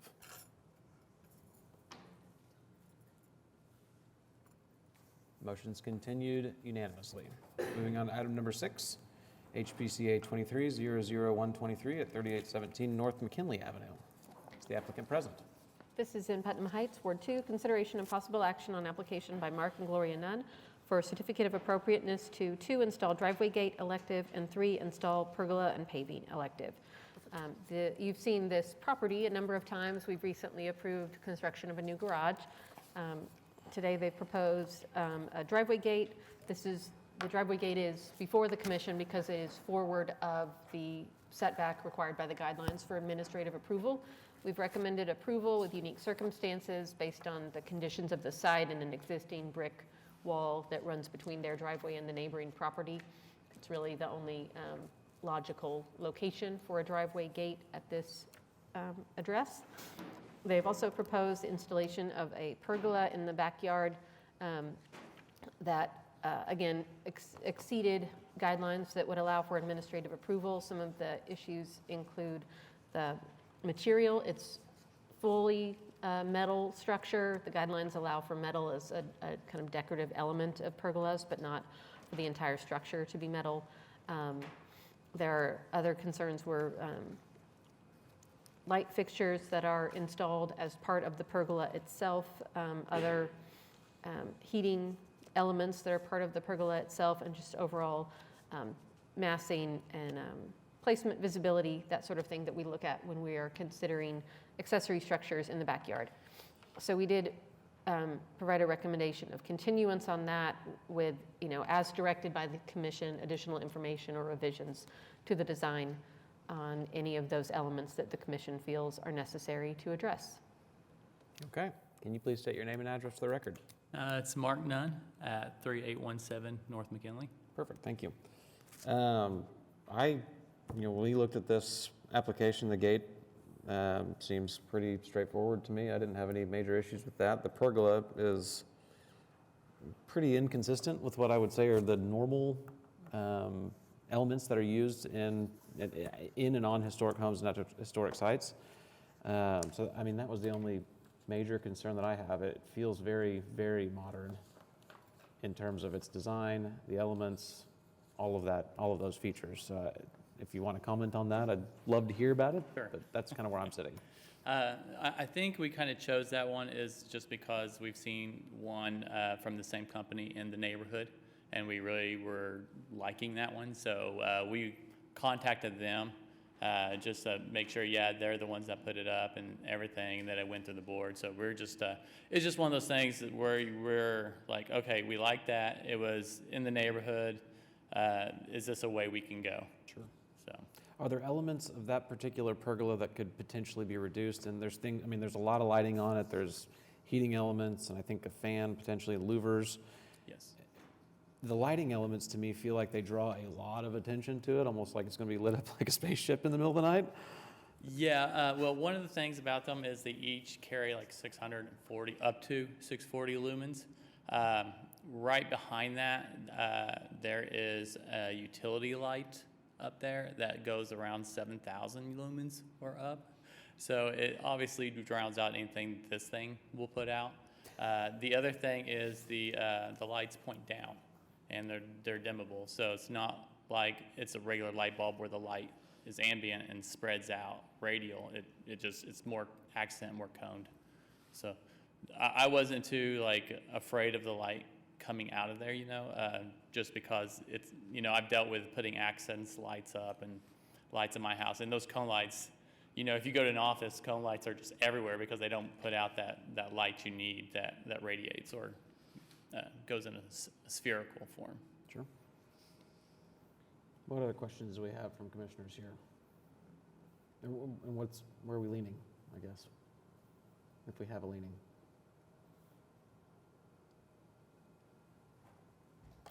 Yeah, I'm processing it because I think, from my perspective, it's a accessory structure. It's not part of the primary. It's new. It's not historic. So the fact that it can in be design, removed I kind of like it. I think it's simple. It doesn't try to present itself as historic. But I'm trying to find the nuances of what is and isn't allowed within the guidelines, but I don't personally, on face value, have objections to it. I mean, to me, I would kind of question the pergola is to be wood when new construction of new houses, you don't want wood siding. So, I mean, there's a little bit of a consistency gap that's happening in my head. I don't know. I'm sure it's probably more thoroughly vetted, but I'm just kind of processing, I guess. But on face value, I don't know that I have any objections to it. I'm kind of thinking of, I don't remember if it was last month or the month before, but it was a house, I believe in Putnam Heights, that was constructing just a very small addition on the back, and they were showing standing seam metal roof, and we did not allow that. We had to, we approved it, but under the conditions that he changes that to comp shingle. That was a much smaller thing. I mean, I know it's attached to the primary structure, which is a little bit different, but I don't know, at least for consistency's sake, it might be worth thinking about. On it, the specific findings from staff says guidelines indicate new pergolas should be constructed of wood or sustainable alternative material closely resembling wood, and may have decorative metal elements such as railing. So it just feels like it's not quite there. It's just outside of the guidelines, I guess, is where it is. Yeah, I guess, I mean, is this, and maybe this is, pardon my ignorance, because I don't think we get a lot of, or at least I'm not tracking a lot of pergola, detached pergola cases, but where does it transition from a landscape feture to a pergola? I always struggle with this permanent question. construction, is that because it has a footing?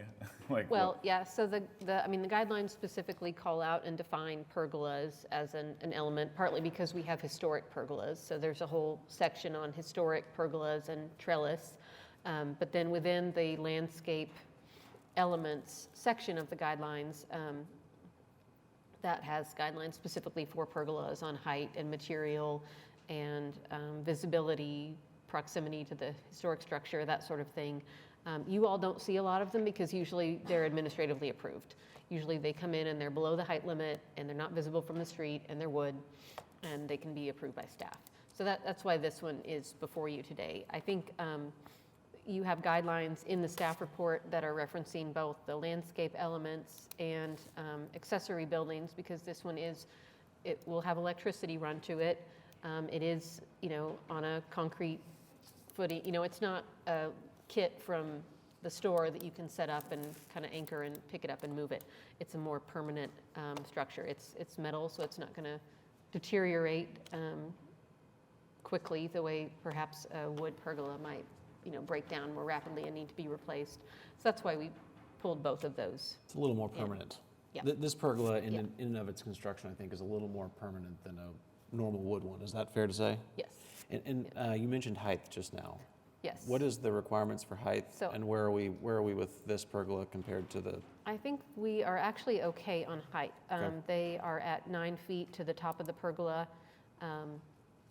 7.5 feet to the bottom of the ceiling fan, it looks like, and 8.5 feet to the bottom of to the ceiling of the pergola. And the guidelines say that they should be no more than 9 feet above the finished floor height to which they relate, which, since this one is not coming right off the back of a house, it would just be 9 feet above grade. So they're okay on height on this one.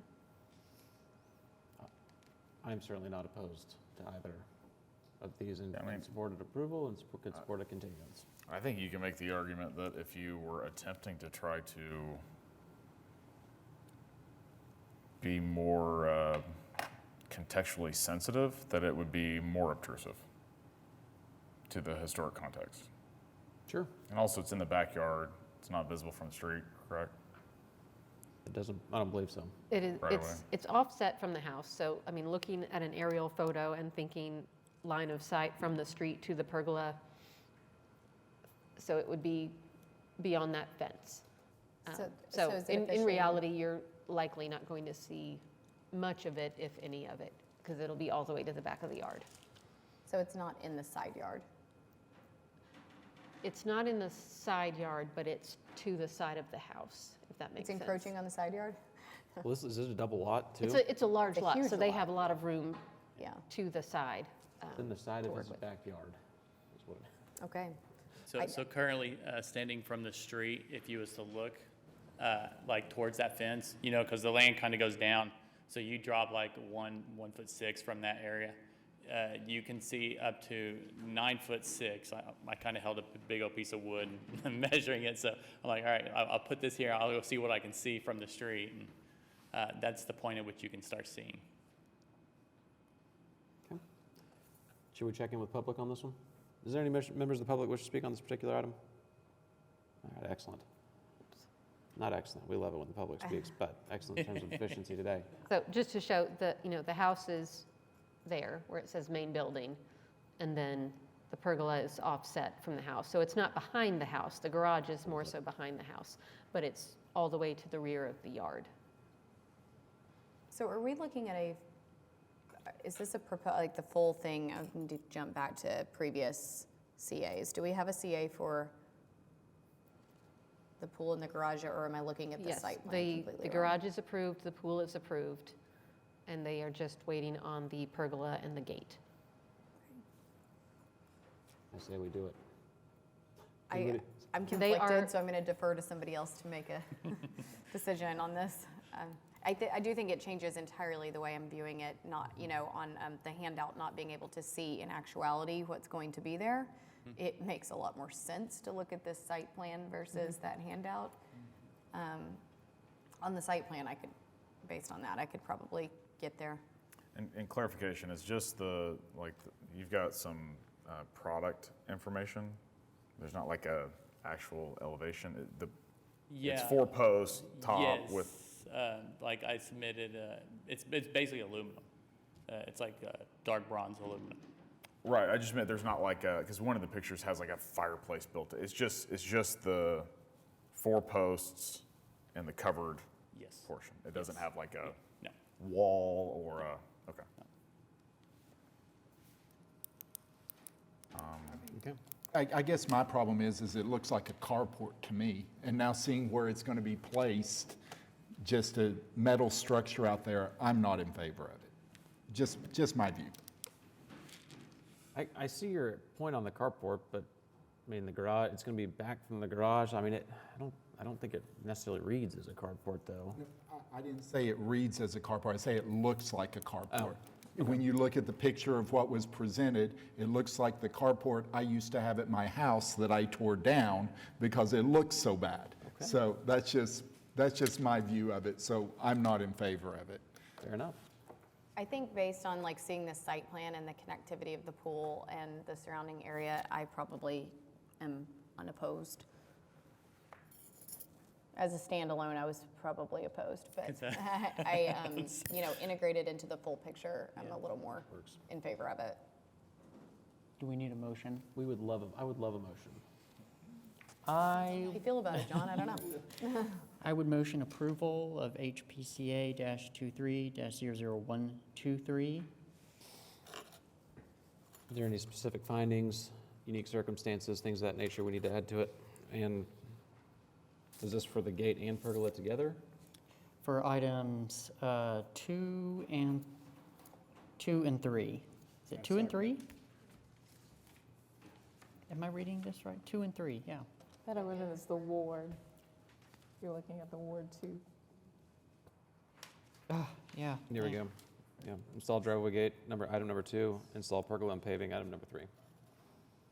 Okay, did I hear a second from Commissioner Remy?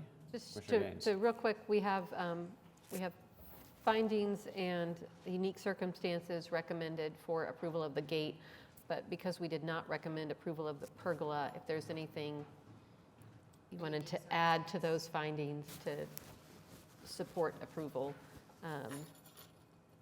I think the unique circumstances not visible from the street and can easily be removed if, it's almost. You want me to add that too? Whatever Those unique circumstance you think. I mean, I would agree with those. Okay. That would work in there, but I don't need to mention any specific findings, correct? Or, I mean, I think the specific findings are still applicable because they're describing what's proposed and what the guidelines say. I don't so need to that's add fine. any additions, No. though, to that. Okay. No, that's fine. Okay, so can you reread your motion? Yeah, I motion or move approval of HPCA-23-00123, items 2 and 3 with unique circumstances that it could be removed and it will not be viewed from the street. Okay. And seconded by Commissioner Gaines. Please vote in PrimeGov.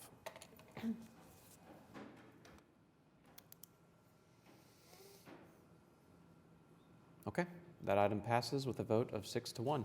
Thank you. Thank you, guys. Let's see, moving on to item number 7, HPCA 23-00130 at 212 Northwest 32nd Street.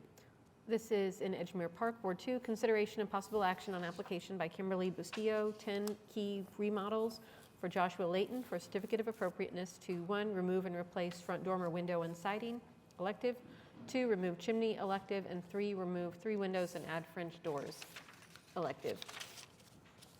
These are all kind of part of a remodel of the home. The dormer on the front of the house was installed sometime in the 1980s, and the applicant would like to reconfigure the window to meet egress for build out of the attic. Staff has recommended approval of that. On the same note, the applicant would like to remove the chimney to facilitate attic space build out. Staff was not supportive of that. Historic chimneys are a character defining feature, and this one is visible from the street as part of the architectural character of the home.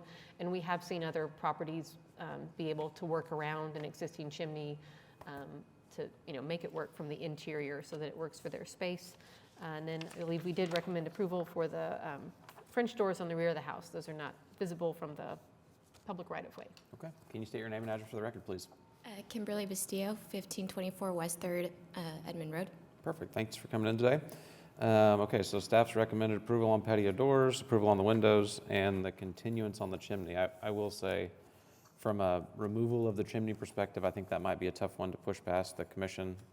Pretty strict guidelines on what we can and can't do with that particular feature, if you will. But patio doors are on the rear of the house. I'm unopposed to that. And the window issue with, modifying to have the correct egress according to code seems to make sense to me. So that's kind of where I stand on this one.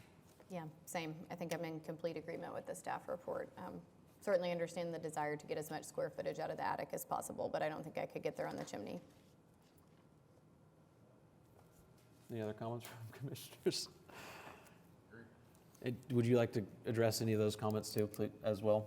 Yes, I just want to make clear that it is not that chimney that you see right there. It is the one in the back. The reason why we propose to demolish it is because interiorly, inside the attic, it is tipping. So right now it poses kind of a danger inside, so that's why we propose that. I think the challenge is that the feature itself needs to, the top of the chimney needs to remain. I think there might be, have you guys explored any options of keeping it as a decorative piece? Yes, decorative chimney? Yeah. Speaking with our roofer, he wouldn't know 100% what that answer would be, but we did explore taking it down inside and rebuilding it back to its normal structure. Okay. And is that still an option? Yes. Okay. Yeah. Okay. That is what I would like to see if you're amenable to that. Yes, yeah. And then with that being said, it's likely we could get to an approval on all of these today, patio doors, window, and the decorative chimney. But there might be other comments that could derail us as well. So structurally, it could support a similar false chimney without it could structurally support a chimney there without it boring down all the way into the basement or crawl space? That's what our roofer needs to see when he gets up there when it's demolished, because to rebuild it, it would need that support. So we wouldn't know until it was demolished? Correct, yeah. Are you seeing a continuance on Yeah, the chimney? I think. Sure. Are there any members of the public that wish to speak on this particular item? Okay. So just to clarify, your roofer doesn't think he can determine how or whether he could rebuild the chimney until he has removed the chimney? Yes, yeah. So I think either this would be, continuance for this to kind of further research that and maybe press him on more fully exploring that without taking the chimney down, or an approval with condition that they have to put it back. Because I don't know that the commission wants to approve the removal of the chimney and not know what they're going to get as a finished product. Well, are you saying we would say we approve it, but you have to put, above roof line back on? Right. With the understanding that you can't possible. take it down unless the roofer confirms that that's possible. But he can't confirm it until it's down. So you make it a condition. You are conditionally approving removal provided that it can be put back up. I think I'm in favor of a continuance on the chimney and see if you want to have a structural guy out, I like that.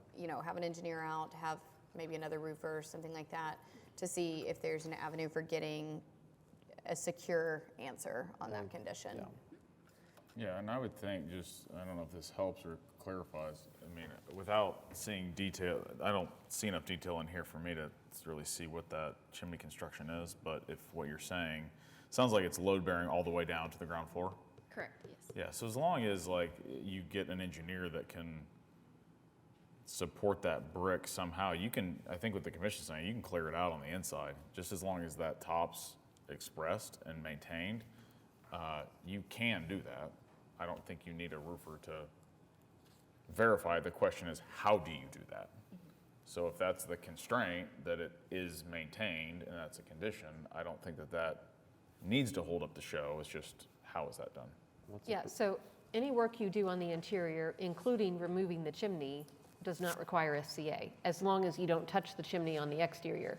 So if you come up with a solution for that, you can proceed, and we just withdraw this item. The commission would only need to review that and sign off if you did in fact determine that you needed to take it down and then put it back up. We would need to review that. So. Okay. Does that sound agreeable to you? So I just want to make sure, so we are able to take it down from the inside with the exception that we have to rebuild it.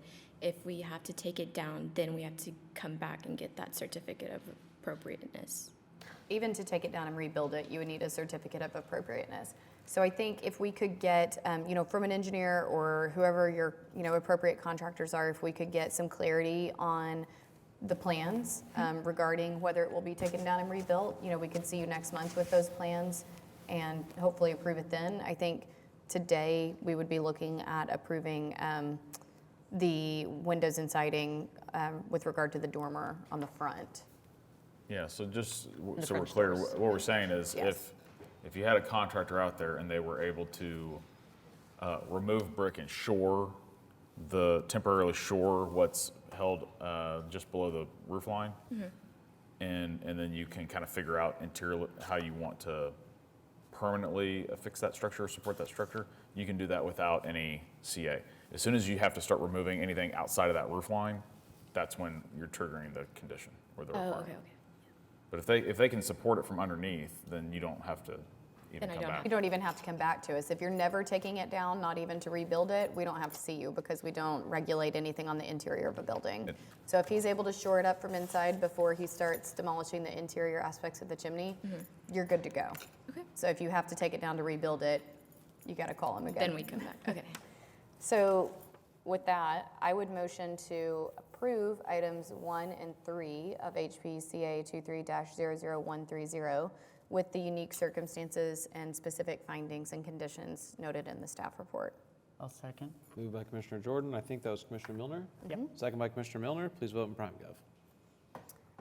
And then do you think it's fair to, do we just need to continue that item? And if she finds a way to do it, she can remove so it we from the could docket? continue it till either December 6th or to January 3rd. If it's December 6th, then you would need to have new information back to us next week. So it might be more in your favor to do January 3rd. Perhaps between now and then you come up with a solution that doesn't even have to come back through review. But that would give you time to work with contractors, et cetera, and figure out the best approach. Yeah. And that's just on the chimney part. Yes. Right. Yeah. Is it appropriate for me to discuss with my client to see if he just wants to leave it, like just not mess with the border? Yes, and we can continue it today, and then if you decide they're just not going to touch it, then we just record it as withdrawn. Okay, sounds good.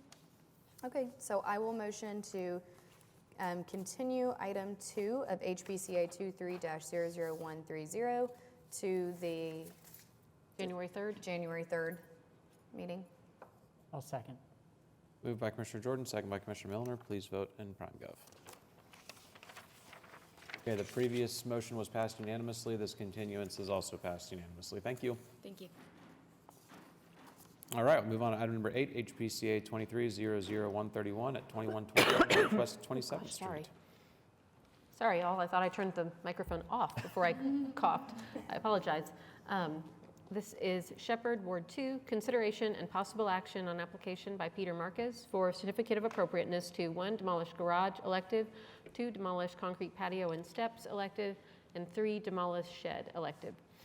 Staff recommended approval of demolition of the patio, steps, and shed. We recommended a continuance on the demolition of the garage. It clearly has had a lot of work done to try to address issues with water damage, to shore it up and keep it in a stable condition.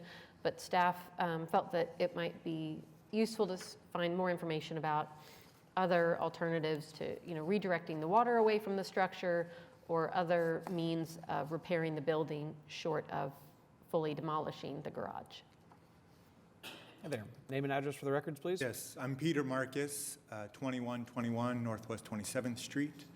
And some of the efforts we have tried already for water mitigation is having concrete footing put on the north wall, gutters on the north and south sides. Also a water channel, should channel water out the corner.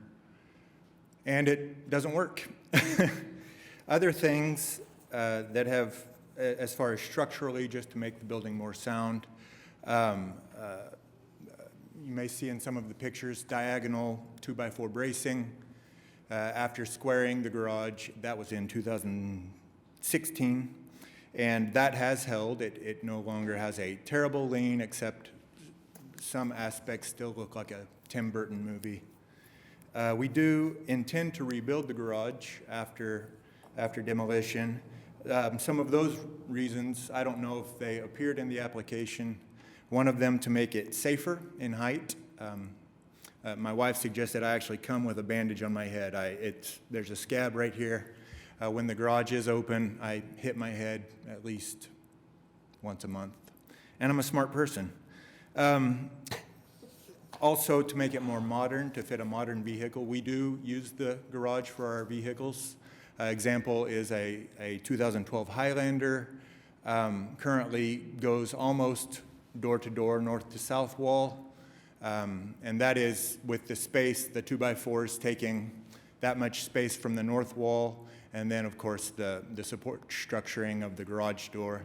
If we were to buy a modern vehicle, the 2023 Highlander is 6.5 inches longer, and it becomes a safety issue simply parking there with not, the car rolling slightly after taking your foot off the brake. It's all happened to us. Would potentially hit probably the north side. That currently does happen to us on occasion, although no damage has been sustained. And then a rebuild would be to make it water resistant. On pictures, you can see the 2004 previous owner remodel, and they built concrete patio on the backyard. And that is part of the water problems we don't know and haven't been able to safely explore. Why water comes in on the west side, although we have had contractors, like I said, apply concrete footings, gutters, steering water away, many of those efforts. We do have a neighbor, the adjacent neighbor, who the garage is part of the fence on the east side. That's the picture. These are really old pictures. We didn't live there then.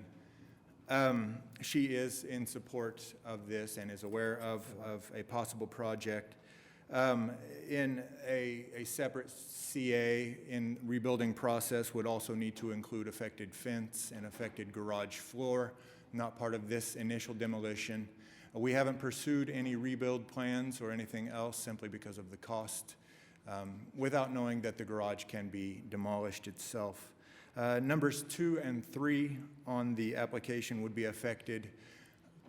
We believe simply because some of the concrete may need to be taken out in an effort to, again, create water resistance. A possible rebuild with a modern garage door that's 16 feet wide instead of, I believe, 15 feet 3 right now, would potentially need to move the garage to the north, back, so that a car could swing wide enough and actually access that 16-foot width. So those are just future proposals, but things we're considering now.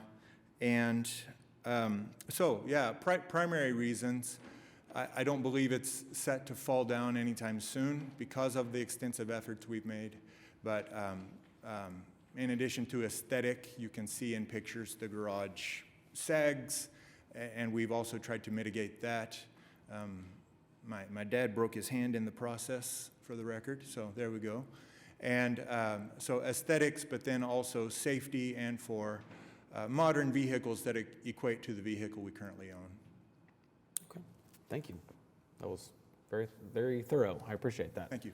What questions do we have from the commission? Anything? So my thought is, I think demolishing any structure is always a bit of a challenge. I don't see anything inherently, based on your description, it seems like it's almost like a repair by replacement is what you're currently doing, envisioning.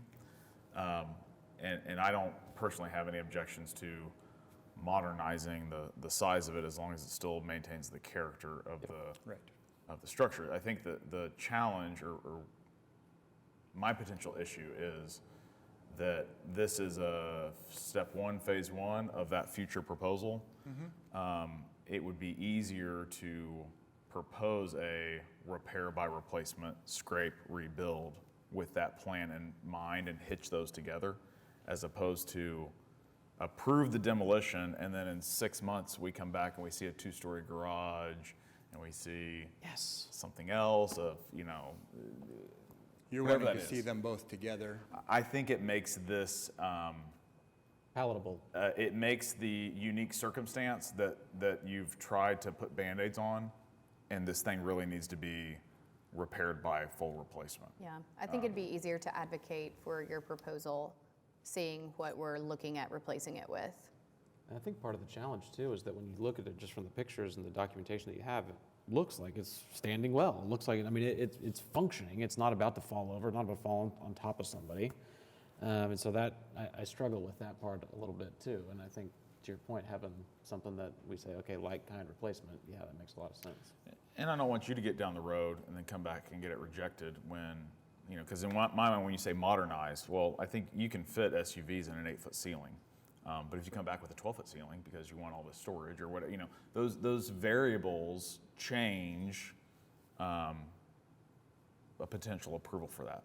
Sure. So I also want to protect you from that hardship and that frustration as, hey, I demolished this and I thought I could get this done, and then now I've hit roadblocks. So I think it's easier if you kind of have that plan mapped out. Great. So I'll make my usual pitch that even if he comes in with full-fledged drawings, plans, elevations of a new garage, we have no mechanism to make him turn around and construct that. He could demolish this garage and never rebuild anything ever. The flip side of that is we have guidelines and regulations in a design review process for a new garage whenever he comes in for that. So whether that's 6 months from now or 10 years from now and a different owner, we have documentation of this garage, and we have guidelines that very clearly state a new garage shall approximate the historic garage. So I know it's comforting to know what we're getting or what we anticipate we're getting as the proposed construction project when we're also reviewing a demolition. But staff also tries to be cognizant of the fact that it's a large expense for a property owner to go out and hire someone to design a garage for them. And often property owners want the confidence that they're going to be able to go through with the demolition before they go to that expense and that time and that effort. So I think that the commission can include conditions about fully documenting the historic structure, findings referencing future construction should approximate the existing structure, but staff doesn't want to encourage going down a path where we force people to come in with a proposal for a new building as part of requesting approval to demolish a structure. Yep, I buy that. That makes sense. Seems to me too. So does that mean we're leaning in favor of an approval to demolish? And I know it doesn't change this, but we're not tearing it down until we can build it back up. We would hope that's all the same person and the same project. I will support an approval. I don't have a problem with it as long as, it sounds like you're aware of the limitations on the future project. Yes.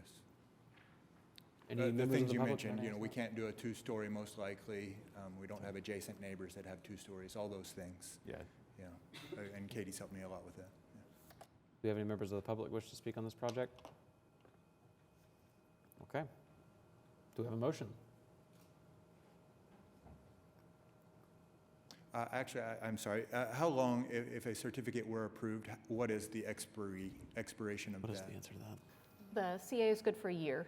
Okay. And then we can do a 6-month administrative extension, and then on top of that, a year extension that would come back to the commission for review, as long as you're making progress toward completion of the work. Okay, that makes sense. I'll move to approve HPCA 2300131, items 1, 2, and 3, with the specific findings noted in the staff report, and the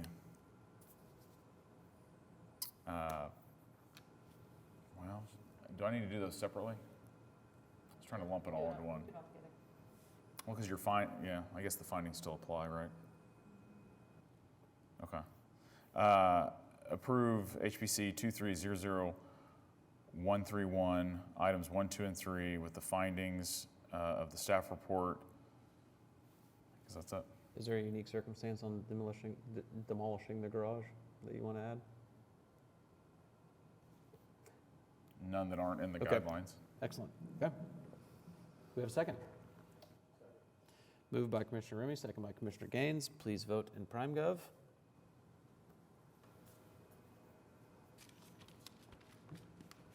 Okay, that approval was passed unanimously, or that approval with conditions is passed unanimously. Do we need to do anything with item 9, or have we already continued that one? Do we need a motion to continue? Item 9 was already continued. Okay, so we're going to take a 5-minute break and be back here at let's say 4:10, take a 6-minute break. Yep, 4:05. We'll take a 5-minute break. We'll see everybody here in a second.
Keith, can you call roll? Fudge, Present. Jordan, Present. Gaines, Milner. What? Are you present? Oh, yeah, I'm sorry. Ramey, Present. Whitley, Present. Oh, Wood. what's this? Present. We have quorum. Excellent, thank you. Okay, we are going to get back into our items for individual consideration. We have moved past item number 9, so we're on to item number 10, HPCA 2300136 at 620 Northwest 18th Street. Is the applicant present? This is Mesta Park, Ward 6, consideration and possible action on application by Fallon Brooks Magnus, Jellybird Design for David DeWitt for a certificate of appropriateness to 1, demolish primary dwelling elective, and 2, remove fence elective. Obviously, no concern from staff, particularly about removal of the fence. We did recommend continuance on demolition of the primary dwelling. We didn't feel that the submitted documentation adequately documented that the property warranted demolition. Okay. Can you please state your name and address for the record? And then talk a little about the property and its current condition and why it does warrant condition, or why it does warrant demolition as well. Yes. Good afternoon. My name is David DeWitt. I reside at 904 Northwest 40th Street. I'm the applicant, and Fallon Brooks Mangus is my representative.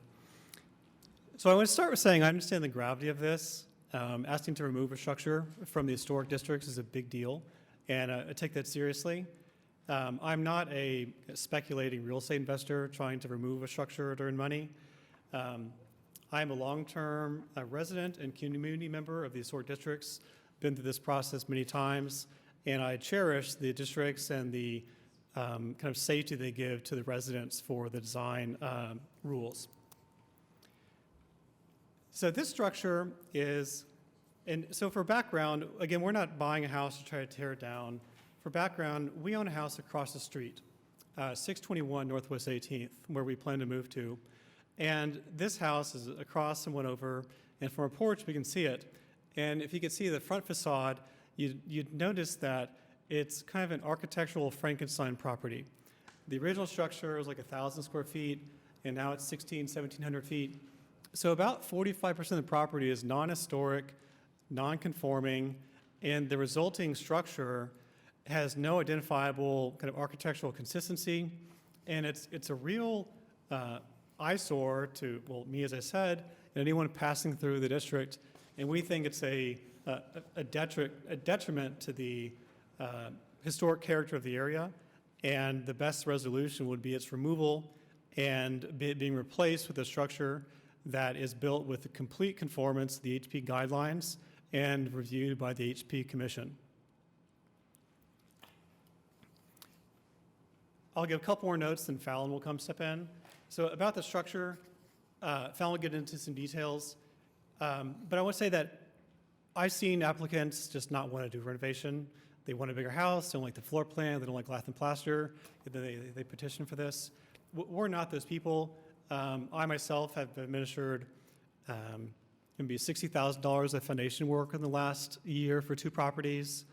I've done heavy-duty remodels. I'm very intimate with that, and that is not why we're here to avoid something like that. It very much so is because we think that its removal and replacement with a conforming structure is the best thing that can happen to this land for the benefit of the district.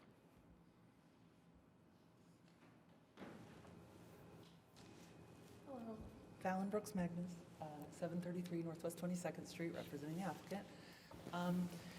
So I understand that the report that we put in was insufficient. We didn't hire an engineer because, frankly, we could pay an engineer to tell you guys that we need to tear it down. They're not going to tell you anything that I didn't tell you in the report. You know, the brick skirting around the front has like, the freeze-thaw cycle has just crumbled those bricks. They're falling out. There's actually just like piles of dust sitting in front of it where the bricks have just disintegrated. You have lateral separation in a lot of places. And the entire stem wall on the right side of this photo, which would be the east, is just, it's all starting to kind of move this way. And you can see it's not evident in this photo, it's evident in a couple of the photos that we took from the neighboring property upstairs. You look down on it, you can see that there's like purlins and rafters that are just, well, sorry, you can't see the purlins. You can see the rafters, and they're kind of dipping, and where those purlins underneath are holding it up, they're going all the way down to the ground, and the whole thing is sinking at those specific structural points. When you walk into the house, the photo, it's not evident from the photos I put in there. It was really hard to capture and photograph, but when you walk in, the main north-south wall in the structure is just doing this. And, sorry, I talk with my hands a lot. Sorry, guys. It's just in pretty rough condition structurally. And then, not to mention the structural problems, on top of that is there's a lot of vermin inundation. There's holes all through the outside of the structure. All of your sill plates are rotten. There's woodworm present. It's kind of the ship of Theseus, right? Which is, if you rebuild a ship one board at a time, at what point is it a new ship? This would be a new ship, and it would be not a particularly good ship. You're going after bad repairs over and over again. It just kind of, it's in rough condition, and you can literally smell it from the street, and it's elevated above the street level. So I honestly thought about bringing a piece of the wood from the house in here and just letting you guys pass it around. It's bad. There's human waste was collected in bags all around the outside of the property and the inside of the property. It reeks. I had to throw away the clothes I wore into this property. So it's not, obviously I come here every month just about, and it's with a lot of consideration. In the beginning we looked at it and we thought, I had spoken with Katie actually about the possibility of adding an addition that actually added a second floor, which city staff was actually open to, and we explored those options and thought about, what we could do to make it not this. So we're kind of just, we feel like we're out of options. It was with a lot of consideration that we got to this point. So yeah, any questions? I just want to note from staff's perspective, we do see these applicants, both the applicant and the representative, frequently, and the recommendation for continuance, it's not necessarily a question of, is the house in bad condition or not? It clearly is not in great shape, but we very rarely see proposals to demolish a primary structure. And we try to set and maintain a very high bar for the level of documentation that we demand when we are considering approving a demolition. So staff just didn't feel like we had enough to go on to be supportive of that proposal, and that's why we had that recommendation. So. Thank you. I will say that in the staff report, we talk about the burden of proof and standards for demolition approval. The very first option in there is the structure is non-contributing to the historic district and demolition will not adversely affect the historic character of the property or district. It's inconsistent in style, in size, in literally every aspect. It just doesn't fit. And I understand that it is technically historic. It's old, but old does not necessarily mean good. It also, I'll tell you that just being in this house, I don't know, I'm not one for unmeasurable things, but it just feels like it's just very oppressive. And this is very contrary to everything I've ever said on this horseshoe, but when I saw this on the docket today, I was like, thank God, because I used to live on the street, and I do think that in direct conflict with the specific findings noted here in the staff report, I think it absolutely is adversely affecting the historic character of that block and the surrounding blocks. I've thought it for years. There's hardly a thing left about this house that's original. I've smelled it myself from the street. I think it is a public safety problem. I agree with Katie wholeheartedly about the need to really, really dive in and appropriately document why we would consider this. But in my opinion, the historic elements that contribute to these neighborhoods aren't just about the architecture, it's about the use of a space and, the community that surrounds it. And this house this house is really also just architecturally out of sync, whatever it used to be, I don't know, but the setback is funny, the massing is funny, The massing you've got my vote, I just want you to prove that it is I think really necessary. I think I'm in the same camp as you. We just have to document the hell out of this thing so that we can say, yep, this is the reason why we did it. And I think that does, and I know you guys mentioned it earlier, you didn't want to spend the money on a structural engineer's report and things like that because you can smell how bad it is or you can see how bad it is, but you can won't be feel able to it from smell the and feel sidewalk. that in 10 years. So we need the documentation to show why this house truly is in the state that it's in. Good news is I've already drawn the thing, so. Okay. I don't think I would feel this way about literally any other home in Mesta Park, but I think you're right that it's just like, what are you salvaging if it is saved? Like what is that that's left in there? Any other comments from the horseshoe, from the commissioners? I mean, I tend to agree. Clearly, that house kind of sucks as it is. It's in really bad shape. It doesn't fit in, and clearly it's crumbling. I just think we would all feel better if we had an engineer tell us that, had some more documentation. I mean, the Chartel Church had 100 pages of documentation. We still continued it. So I think it needs to be Yeah. revisited with more documentation for sure. But gosh, it would be lovely to think of that as a usable, a usable space within the neighborhood. I know it's not on the agenda or on the application here, but is the plan, if it does come down, to rebuild a single-family dwelling? Yes. Okay. Yeah, no. There's a proposed rendering in there. Oh. There is a proposed render in there. It fits a lot I'm sorry. better. Okay, thank you. It's really just an example. Any design on it. Is that, can they make it contingent on that report, or does it? I think it would be appropriate to continue it so that they could submit additional documentation. One kind of very broad general comment, not necessarily related to this house, but several things have been said about the architectural style not fitting in, the setback not fitting in, and we have structures throughout the districts that are oddballs and that are unique and that don't match anything else around them, and they're still historic and they still contribute, and that uniqueness and that oddballness is part of the story and the character of the historic district. So I just want to go on record saying, even if you're on a block of bungalows and you're a Tudor, your Tudor is still historic and is still part of the character, and we don't tend to look at that as, oh, well, we need to take it away and make it match. No, not so at all. Just something to think about. In its current state. Yeah, it is adversely affecting the character of the district as it is. And we explored that. We explored the possibility of renovating it and doing it, but it would take so much. So, I don't know if you remember, we had HPCA 22171, I think, 419 Northwest 25th Street. The foundation on that one, that was one of those where we probably could have got you guys to allow us to tear it down, and we did a ton of foundation work on it. Like, they jacked it up like 3 feet at a time, like just little bits, and it was expensive, and in the end, probably not ultimately worth it. And this is on the order of magnitudes worse. So it's, I'm curious, the neighborhood comment is just to concur with staff's recommendation for continuance. I'm kind of interested on a demolition project. That they didn't have more to say? Well, it's a continuance. There's not a position. Do we have any members I'm of the public? kind of curious how the wish to neighborhood speak? feels. Didn't it say only as to the fence? I think so. That might be the case, so.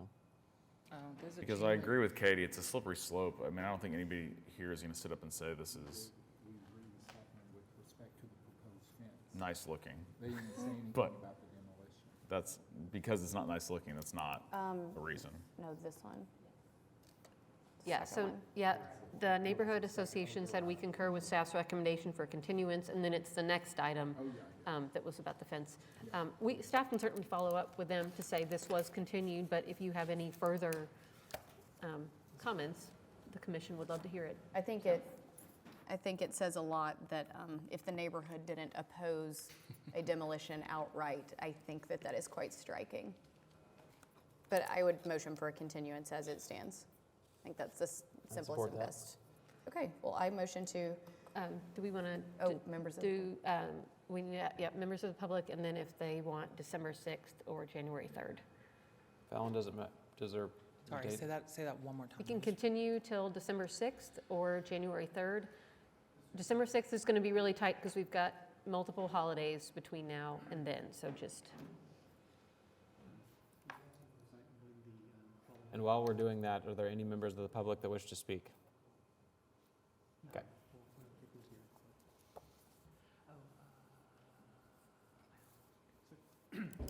We'll take the December 6th, but it'll depend upon how quickly we can have the engineer's report. We don't know the scheduling yet, so we may postpone from that, but we'll go for the early one. Okay, December 6th. Okay, I motion to continue HPCA 23-00136 to the December 6th meeting. Second? Moved by Commissioner Jordan, second by Commissioner Gaines. Please vote in PrimeGov.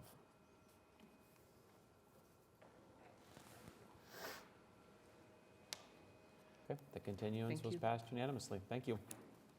Okay, we'll move on to item number 7, which is under other business. We've got item A, SPUD 01568 at 112 Northwest 15th Street.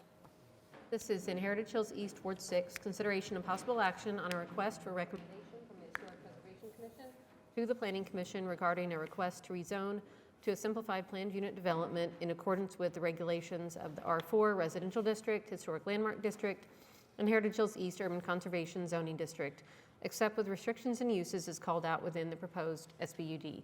This is a request to rezone, retaining the historic landmark overlay, so it would retain all the requirements to go through design review for future development of the site in order to facilitate development of a multifamily structure. The property is already zoned R4, which may initially make folks think, well, what do they need to change? They can already do multifamily.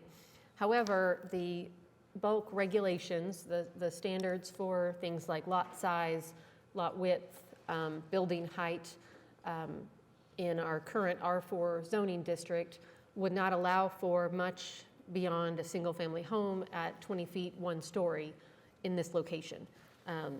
We have had this come up with rezoning applications in a number of other historic districts where in order to build a multifamily building comparable to historic multifamily buildings throughout the districts, properties have to rezone because current zoning doesn't allow that historic building form to be constructed today. So, for example, on this block, there are a number of small multiplexes that are on 50 by 140-ish lots, like you see on the screen, that both to the east and the west of this property.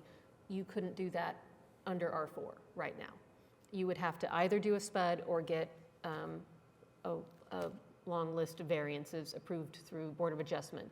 And usually if you go to Board of Adjustment for that many variances, they will direct you to go back to Planning Commission and get a SPUD and rezone.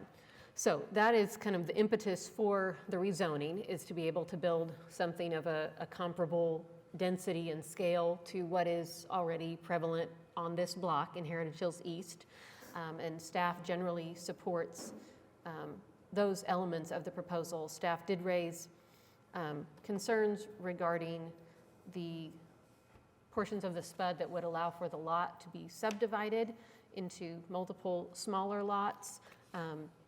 Generally, that's not something that's visible, so it's not necessarily impacting the historic character of the area, but it just raises concerns for kind of the longevity, maintenance, care for the property, and it just can be kind of a paperwork, bureaucratic, utilities challenge for future development of the property, and it is not in conformance with historic preservation guidelines that talk about maintaining the historic lot development pattern, size, width, etc. Other concerns. So in the staff report, it says that they proposed a minimum of 2 parking spaces. In the final draft of the master design statement that was submitted, that was actually reduced to 1.5 spaces. That is comparable to what the current zoning allows for, I believe, a 1-bedroom or studio multifamily. So that's not a dramatic reduction from what they would already be allowed to have. But I know in some of the submitted comments, there were concerns about addressing parking, and this is an area where parking is a challenge. The one other item of note is that the wording in the SPUD in the master design statement suggests that the front setback should be the same as other properties along the block, or 15 feet, whichever of the two is less. That would suggest that if other properties are set back more than 15 feet, then this building could sit forward of that, and that is not consistent with what the HP guidelines allow. So we would ask for that to be modified to be consistent with what the guidelines require for setbacks. I believe those were the primary concerns from staff. Let's see, front setback. Oh, there's one use, and the applicant may be able to, applicant's representative may be able to speak to this one. We didn't have any discussion on it, but light public protection and utility restricted is a conditional use in R4. I don't know that I can really even tell you what all that entails. They've proposed for it to be permitted so that conditions of the conditional use wouldn't apply. And they might be able to speak to why they would want to make that change. Okay, a lot to unpack. Yes. Can you state your name and address for the record? Caitlin Turner, 522 Colcord Drive, here on behalf of the applicant. Here with me is the architect on the project as well. So again, to reiterate, we are going in with an SPUD to essentially allow development on this lot. We're maintaining that R4 base, we're maintaining the HL and UCD overlays. So this is just a recommendation for the rezoning piece, whether this is a compatible use with the surrounding area. This will of course come back in front of you again for a CA to discuss facade and architecture regulations and everything else that goes in with the CA. So first and foremost, keeping the R4 base, we are not adding any uses that aren't already permitted other than that light public utility, which our intent is to do a residential development. We have no problem making that change to put those conditions back on that specific use unit.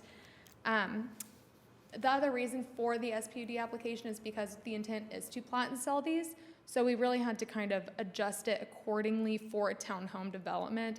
Townhomes aren't something that are specifically discussed in the code, so they're viewed just like any multifamily that you would typically see be rented out, excuse me. So by platting and selling them and having the utilities rent to each unit, it just allows a little bit more flexibility, allows for property ownership for more people. We did have a meeting with Dustin Seagraves about the utilities before coming here today to ensure that there aren't any issues with getting those utility lines to each unit. So we have done our due diligence in that regard. Since this is a question about compatibility, I wanted to note some of the surrounding zonings and uses. So of course, this entire area really is R4 to the north and east. It's gonna be an R4 base, and of course you see that multifamily structure there.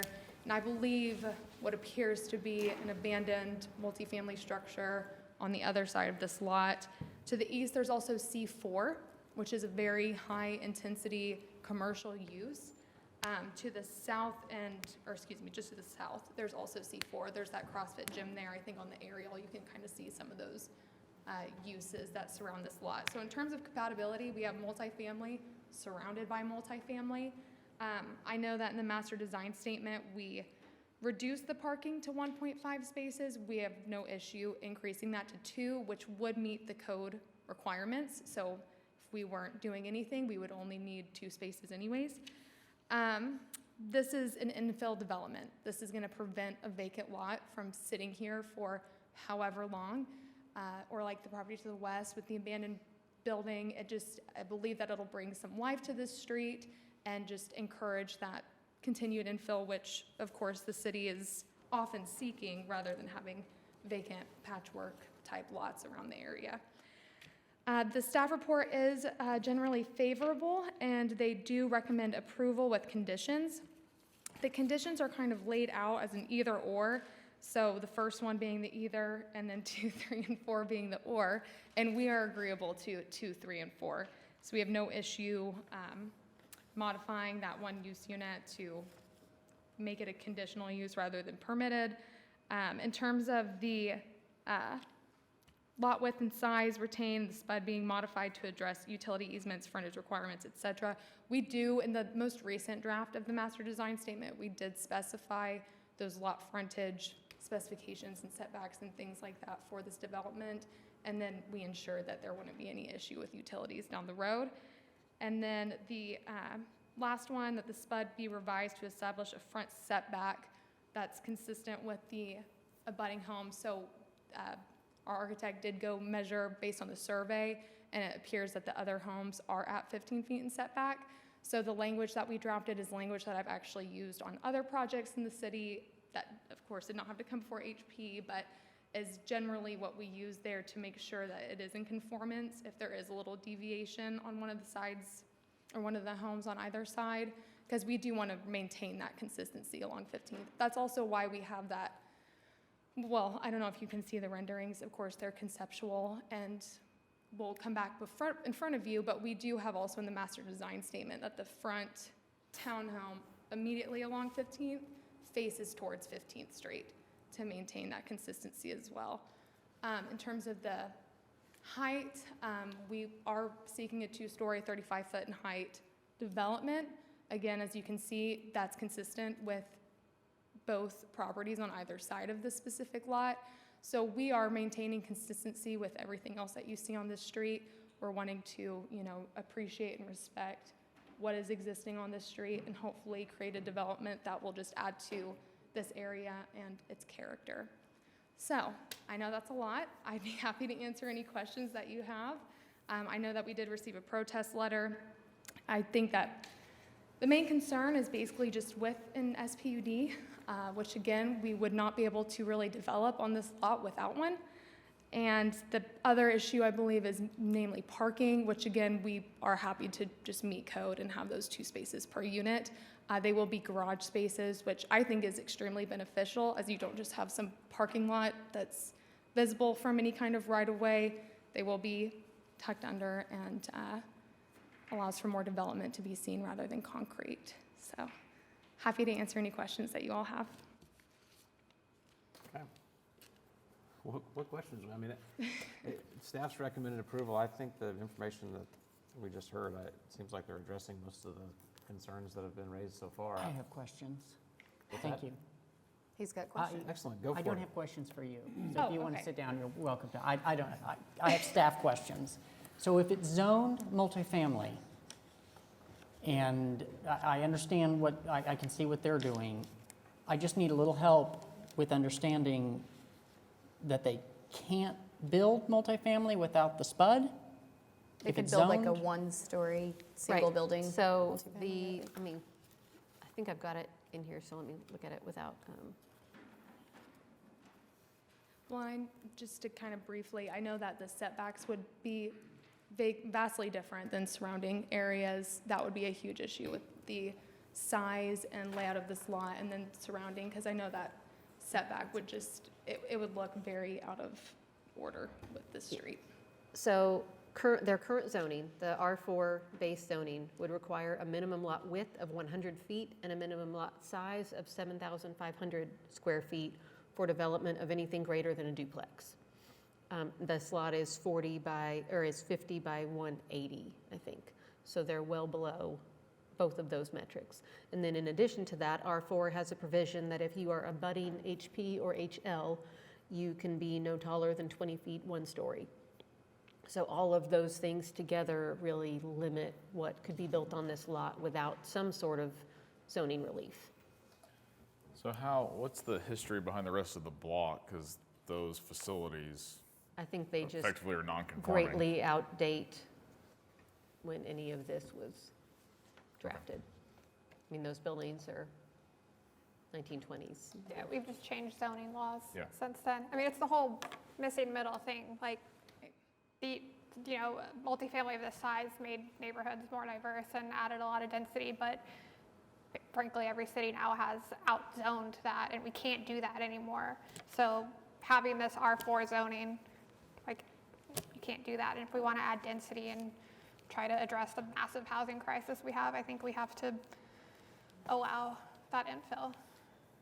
Do we know what was here originally, or has there ever been something on this property? So this property is fascinating, and there, as far as I can tell, was never a building. This lot and the lot to the south and properties to the north were part of a electric streetcar right-of-way because it jogged. Broadway has moved. Several of our streets in these areas have moved, shifted around. So that was an electric streetcar right-of-way with an alley. This lot was platted with east-west alley and north-south alley. And then in the 50s or 60s, it ceased to be streetcar right-of-way. At some point, what was a doctor's office was built on the south end of the site. And then that eventually became the Yellow Cab Company that was demolished several years ago. So as far as I know, there was never a structure here other than an accessory building that was associated with Yellow Cab Company and like a surface parking lot. Are there any single-family homes or duplexes on this block? So there is one home that is a few lots down, a few doors down from this one, and Is it towards St. Luke's? Yep, it's Oh, to it's the on the- to the west, on the south side of the street.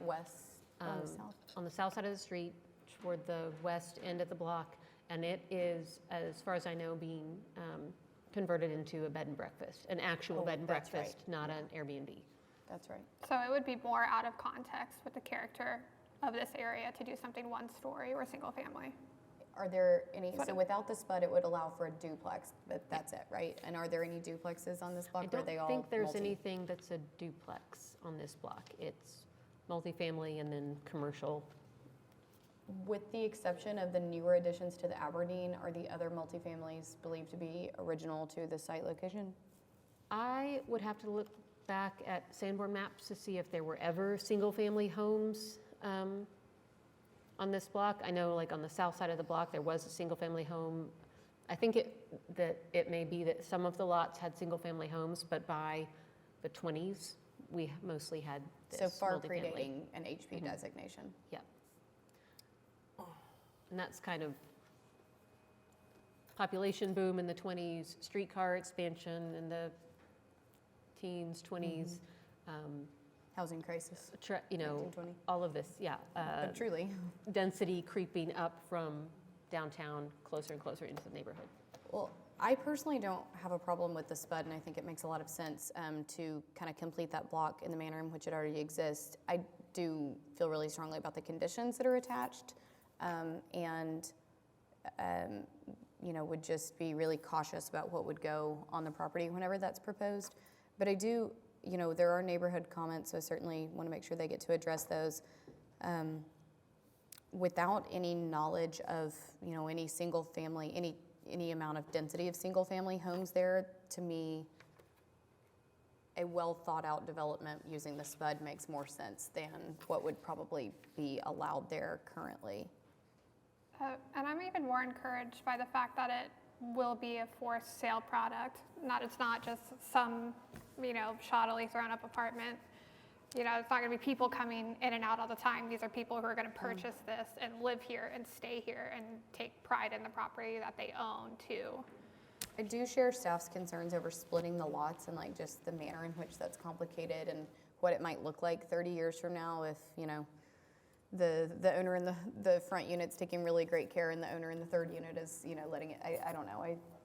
That feels a little convoluted to me, but as a general concept, I would agree with the use of multifamily on this site. And on that note, I will say we're seeing more of this type of development trying to come into Oklahoma City since it is a multifamily product, but allows that opportunity to own a property. I think that keeping the overlays and requiring any of the property owners and the developer to come back before this body to seek those CAs and negotiate and work with you all before developing or making any changes is kind of a natural protection for those unit owners and to have some control and eyesight over what this will ultimately look like. So on your end, what does it look like if the spud is approved but the lot split is not approved? I mean, is that still an individually sellable property? You know, there's other examples like in the area, a lot of them these days, to your point, but are they all on individually platted? Yes, so we're seeing that as whenever these townhome developments come in, they actually do plat to be sold. So of course, with how the SPUD is drafted, and then assuming planning commission and city council are successful, then they would be able to plat in accordance with the lot widths and sizes that we've stipulated in the master design And what statement. happens if that part is not approved? Is it still something that you can sell individual units If within? if it's not approved, then this development essentially would go away It doesn't entirely. operate like a condo association in which, you know, you don't own the land, but you own the space within the land? You would own the land in this If context, it- right? Yeah, you would have your own little lot, so you would But I mean, if actually- we don't approve the lot split, why does the project die? Why Are is we it needing not? I mean, the lot split is essentially spelled out in the master design statement, so I feel like if the, The question is, can you condo it without subdividing the lot split. land? That you can, people Oh, own within- condominiums where Yeah, they like, do not can you own the still land sell they sit these as on. individual products without us going through the process of splitting the land? no, we would not be able to do that, I don't think. And why is that? Huh? Why is that you couldn't do that? Well, we would still, so without having to split the lots into individual to be sold, I mean, Mhm. we would still have to come before this body and get everything rezoned and everything. And then ultimately, yeah, I guess someone could build this type of product without plotting it and selling it and having rentals. Is that, I'm so sorry, I don't think I'm No, I just understanding don't your know why question. you can't sell something as an individual unit without an individual lot, like a unit as a part of a whole lot, like a condo. I mean, why do these lots have to be split for you to sell individual units?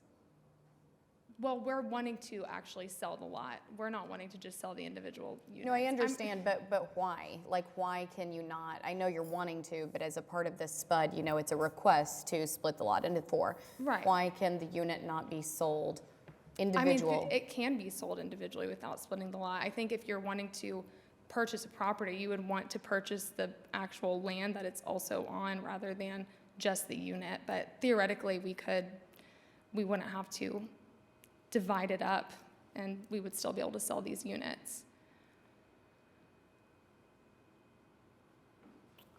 That was really the main question I had, the lot split feels complicated to Apologies me for and my feels a little confusion. atypical. Any members of the public, do we want to move on to that? Come on up.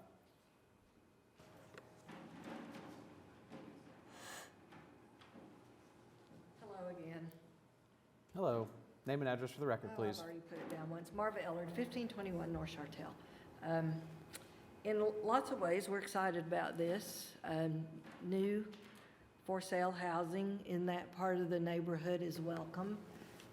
We understand more about the SPUD. I think Katie and I have talked about it 2 or 3 times this week because we just don't see this. We just don't have that many vacant lots for anybody to build anything on, and it's kind of, to us, it's zoned R4. Why can't you do what you're asking to do? So we understand that. We feel strongly about the setbacks in the front because of the other buildings. All we've seen are massing models, which is what you've got. It looks taller than the surrounding buildings to us. We would like to see it not be taller than the buildings on either side of it. There's going to be some complications that they're going to have to deal with, like trash service, which is not dealt with in anything we've seen right now. The dumpster on the street's not going to work when you come down to getting things like that. The 2 parking spots per unit is very much appreciated. Yes, you can sell them as condos. We sold one today at Villa Teresa. So yes, they can be condos. I think that would be something that you all might want to consider. The homeowners associations are a great tool in keeping up the appearance and the value of properties. These will be expensive.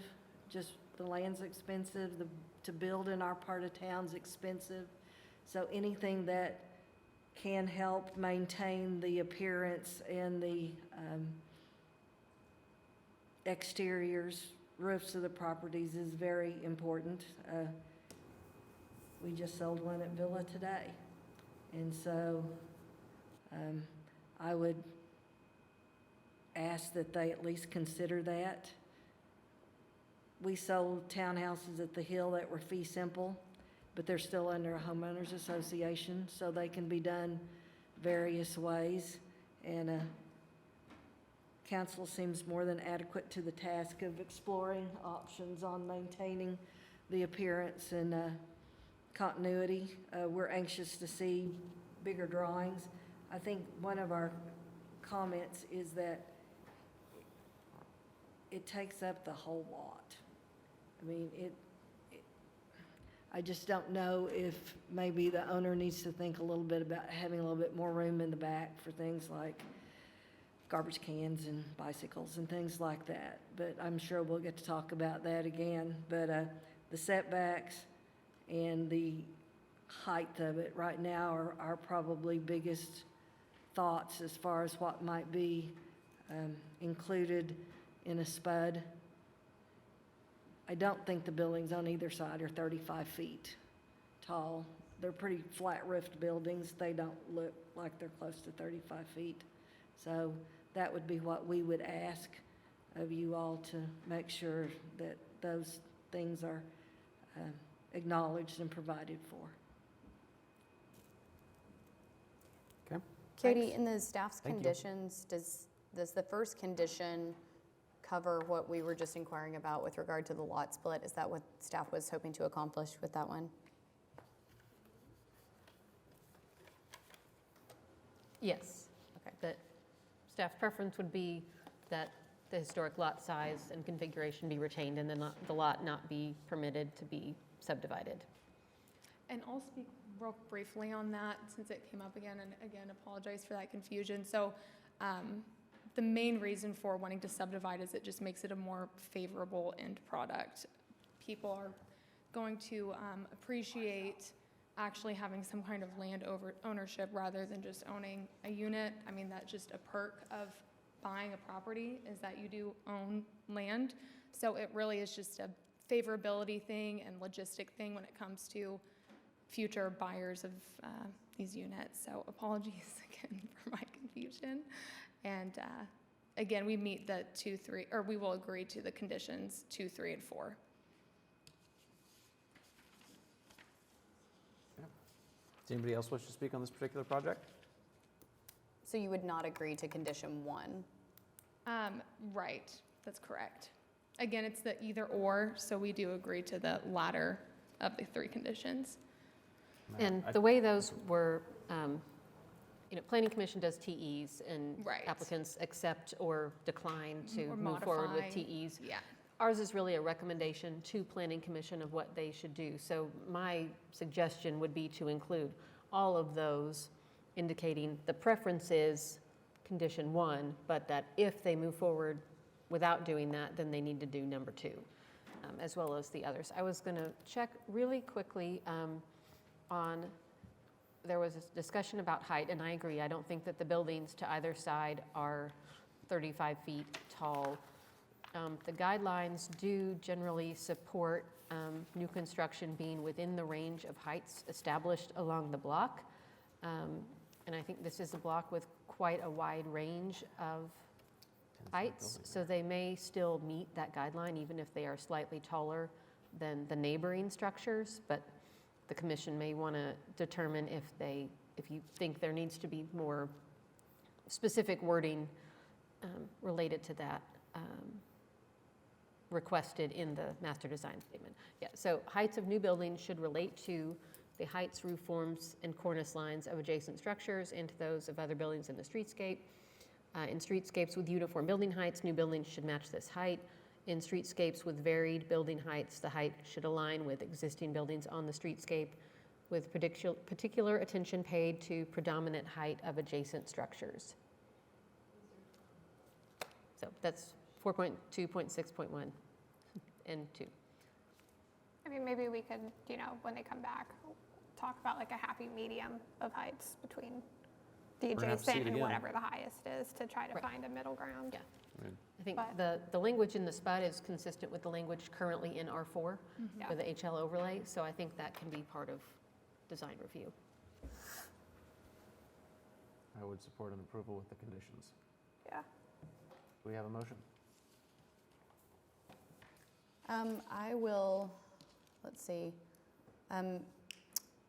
Is it just a motion to approve or a motion to recommend? It's a motion to recommend approval. Okay, I motion to recommend approval of SPUD 01568 with the conditions noted in the staff report. And the findings? Oh, and the findings and, I mean, do we call them agreed upon conditions at this point, or is it? I think just they're recommended conditions. Okay, with the recommended conditions and specific findings. We have a second. A second. Moved by Commissioner Jordan, second by Commissioner Whitley. Please vote in PrimeGov.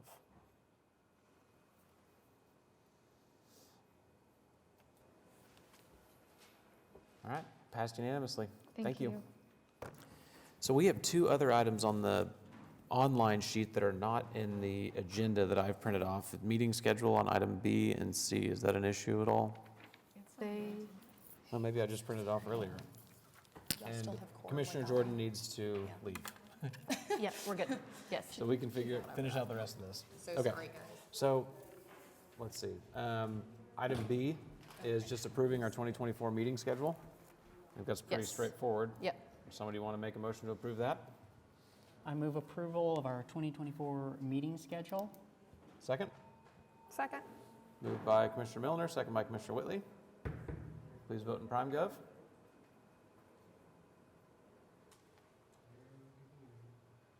don't have the option.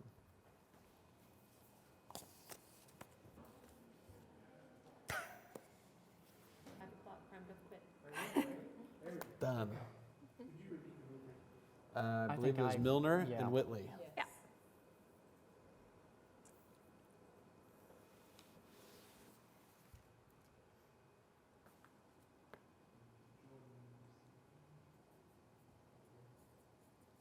Okay, the meeting schedule is approved for 2024 by a vote of 6.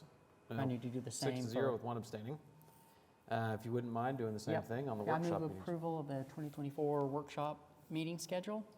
Second. Moved by Commissioner Milner, second by Commissioner Whitley. Please vote again in PrimeGov. Workshop meeting schedule was approved. Now, I think that takes us through that takes us all the way to item number 8. We had 11 administrative approvals. Anything we need to do with those? Nope, that's just for your information. Let's see, we had one item that was withdrawn, HPCA 23-00073 at 530 Northwest 19th Street. Anything we need to do with that? Nope. Okay, anything from City Council? Nothing to report under City Council. We did not include this on the agenda. The house in Jefferson Park appealed to Board of Adjustment that had the concrete along the sidewalk and at the front porch and the tile on the front porch. That went twice over the last several months. It went and was heard once and then had to be continued to a subsequent meeting. They upheld the commission's denial of the tile on the porch and something else. They have to make the concrete gray. They overturned the commission's decision on the concrete. There was a third item. The side concrete also has to be gray. They allowed the side concrete, all of the concrete they allowed. Yep. So I will get more concrete information on that, Whoa. and report back next month if you all want more detailed information on the outcome of that. Yeah, but you're overwhelmingly. I feel good about their decision unless you really want to pull that information. No. Okay, It's all online somewhere. excellent. Okay. Thank you. Yes. You're upheld. Let's see, read anything from No. the municipal council's office. Okay, nothing from municipal council's office. The next regularly scheduled meeting for the Historic Preservation Commission is Wednesday, December 6th at 2 p.m. in the municipal building, City Council's chamber. New applications for this meeting were received October 31st. New information on projects continued from today's meeting to the upcoming meetings must be submitted to staff by 4 p.m. Tuesday, November 7th. Our next regularly scheduled workshop for the Historic Preservation Commission is Wednesday, December 13th from 11:30 to 1:30 at 431 West Main Street in the Embark Large Conference Room. Commissioners, or anything else that we want to share or discuss? Any citizens that wish to be heard? Our meeting is adjourned at 5:05.